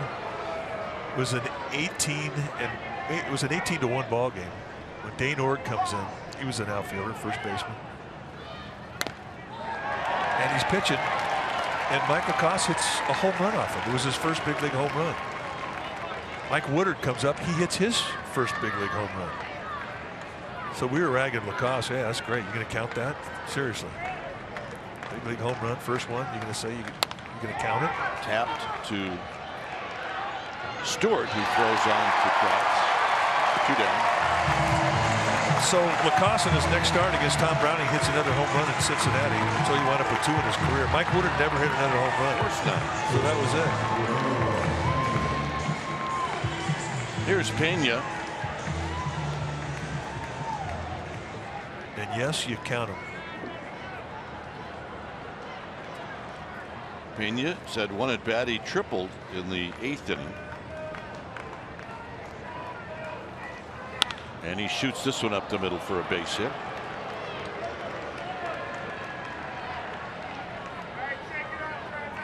And that's going to get Parker to the plate. Now, if you're Brandon Belt, you got to have fun with it. It's the only thing you can do. Yeah, it's a strange game sometimes. Maybe send a clubhouse guy over, get an autographed ball from Kratz. Yeah. Because if you don't do it, there's a base hit to right field. Somebody else is going to send it over there and get one. Yeah, it's best to take the initiative on that. But the league knows how to pitch him now. 69-mile-an-hour BP fastballs. Now Gregor Blanco has had 3 hits in this game. He's been on base 5 times.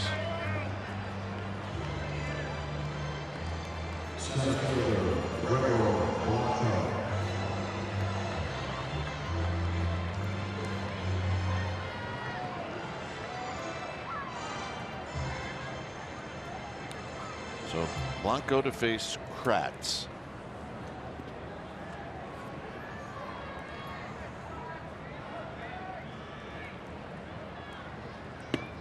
Low, 1 ball and no strikes. Connor Gillespie might like to get in at bat. What do you think? Yeah, why not have a 5-for-5 night, or at least try to?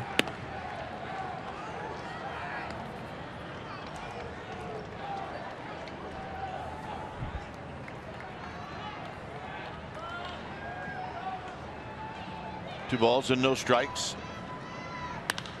Driven to center. Back is Polanco, and in front of the wall, he makes the catch.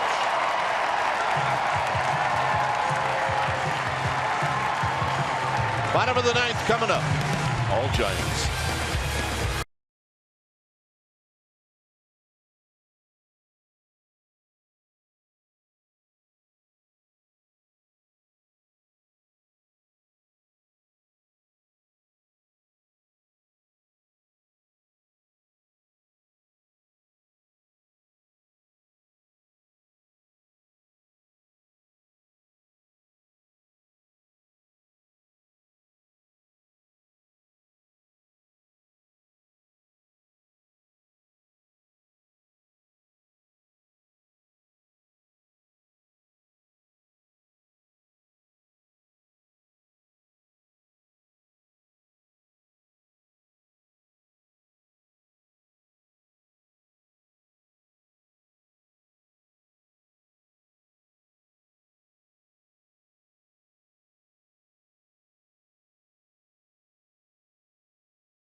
Giants are leading in this one, but let's take a look at Johnny Cueto, and these are his strikeouts. Well, he was fantastic, and again, a mixture of speeds, just carving up both sides of the plate with everything he throws, and continues his mastery over the Pirates. Came into this game with a lifetime 18-4 record against him and an ERA of 2.13, and he whittled that down tonight. A 6 2/3 solid, gave up just the 1 run. Right now, it's going to be Chris Stratton going to try and end this game. 1-0 with a 3.00 ERA. 3 innings or 3 games. 4 strikeouts against a walk. For Stratton, we've seen a low to mid-90s fastball with pretty good command of both sides of the plate on 4 pitches. Curveball, slider, and a changeup. And in his mind, it's a playoff game. As it should be. When you're a rookie, they're all big. Here's Joyce. And a strike call to Matt Joyce. He faced Lopez in the 7th inning, and Joyce drew a walk. It's 15-3. Giants with 22 hits.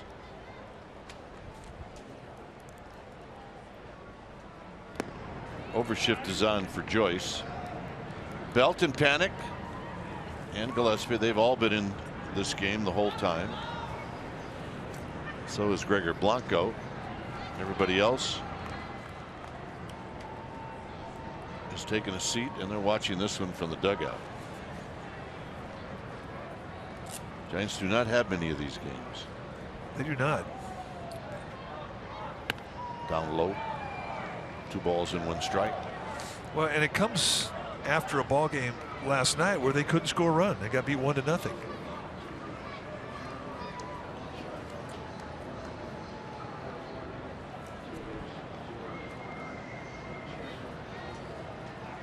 Swing and a miss. It's 2-2. 93 from Stratton. Stretching it out a little bit. Yeah, and he can control that 93 on both sides.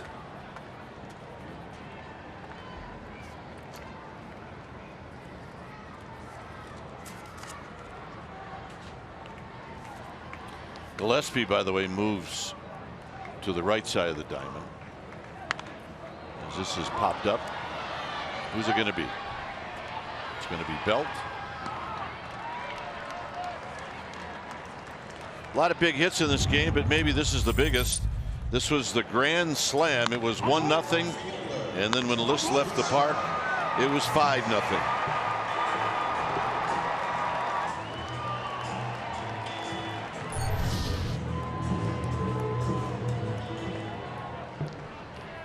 Here's Jaso.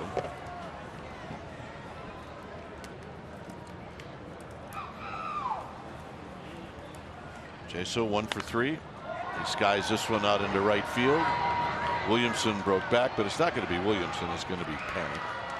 2 outs. That's the ones where we're at height-wise in this ballpark. That's the one that gets you. Yeah, I don't know how you do it. I mean, to me, it looks like it's in the bay. On that one, I didn't do it very well. I thought you nailed it. Here's Polanco.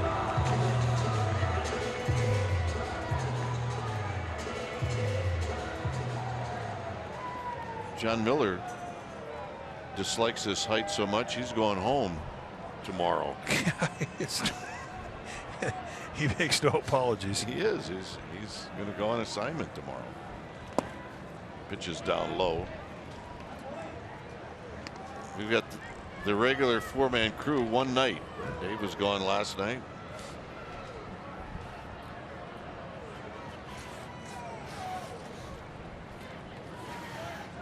There's our fellas. Lee Jones on top. Breaking ball for a strike to even the count. Giants, if they can hang on to this lead, which I'm fairly confident they will, they'll be 4-1 on this trip. Foul back.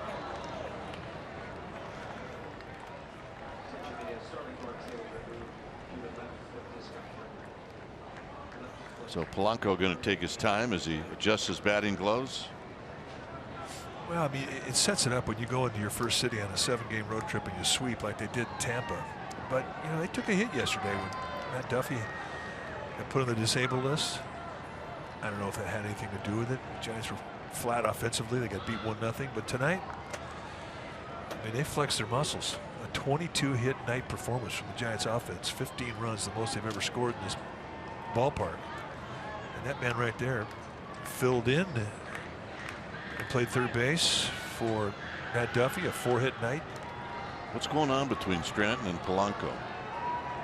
It's 15-3 for crying out loud. Well, 2 balls and 2 strikes.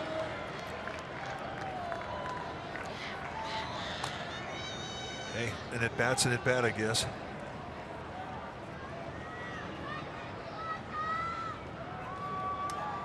And he's not phoning it in.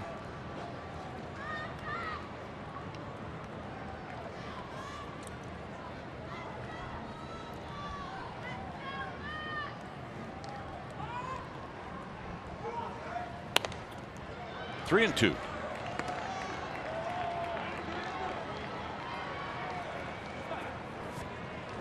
Hey, you got one way to get people out. You can't be throwing BP. You got to go out there and do your deal. Work your rhythm. And look, I mean, he's a rookie. This is his 4th appearance. He's still trying to get to the comfort zone.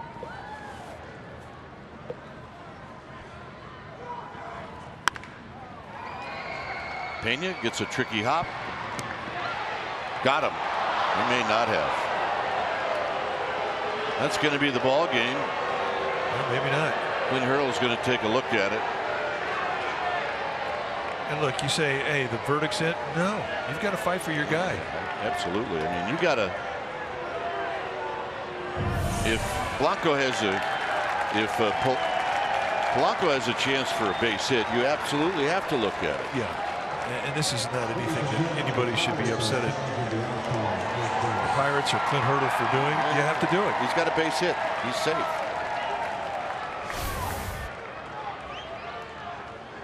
And there's not a manager in the big leagues that wouldn't do this. This replay review is presented by Xfinity.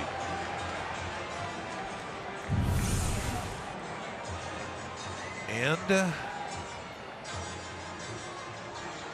from that view right there, the Exmo, I don't know if there's enough there to replay it or to. No, he's safe. I thought he was from the first two angles. And here, there you go. Another lunch. So you owe that to your player. Yeah, absolutely. And tomorrow we're going to Permanente Brothers. Get you a cheesesteak.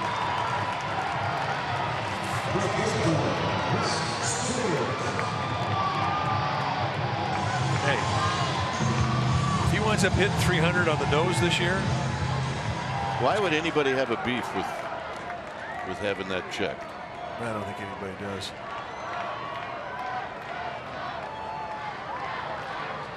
Here's Stewart. This is bounced foul.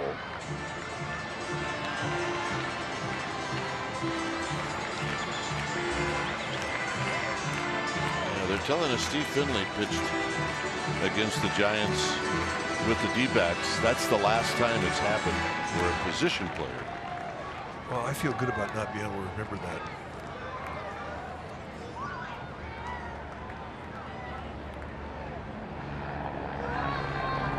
Low. 1 ball and 1 strike.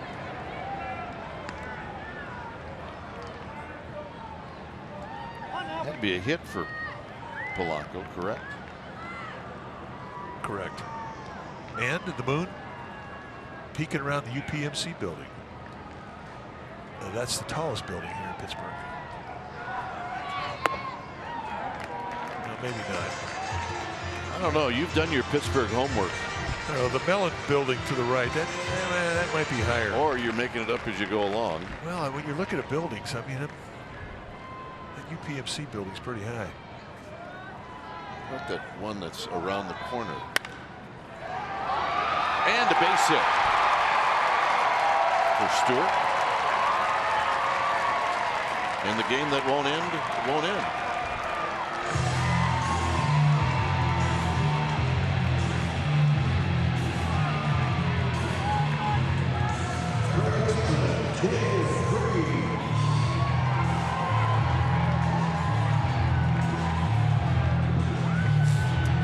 So Chris Stratton, the Rook, trying to get to that point where you feel like you belong up here. Just having to scuff a little bit here with 2 outs, 2 on.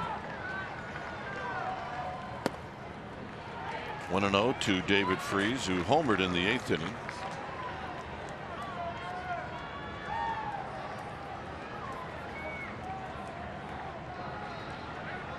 Freese's home run went to the opposite field. He's got one into the gap, and the Pirates are going to run for a while. It's off the very top of the wall. Coming in to score is Polanco.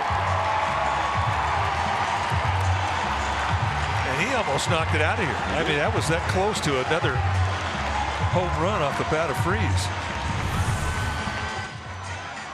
Little breaking ball. And he just locks in. And watch how high off the fence this is.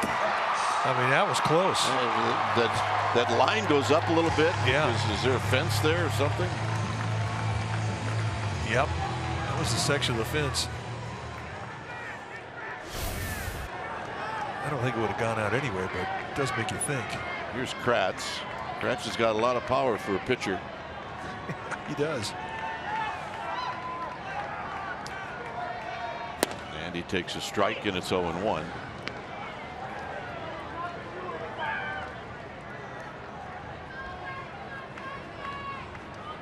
It's where it hit. Yeah, I don't know why they have a section of the fence like that. But Jeff Kennel cut that thing down. he would cut it down tonight if it cost him a home run.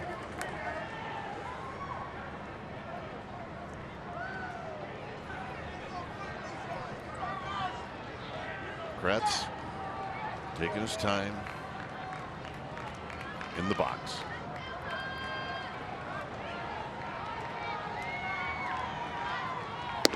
Swing and a miss. Nothing in 2. Kratz hit a ball well to left field that Parker caught.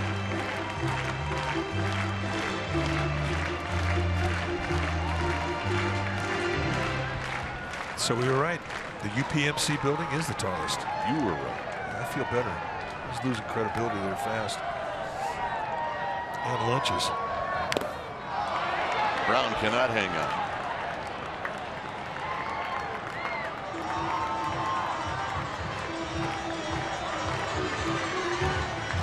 He gave Dylan, our stats guy, $40 to write that down. I said you gave Dylan $40 to write that down. Well, I should. Lunch is only going to cost me 20. It's just the wind that has to go in your win column.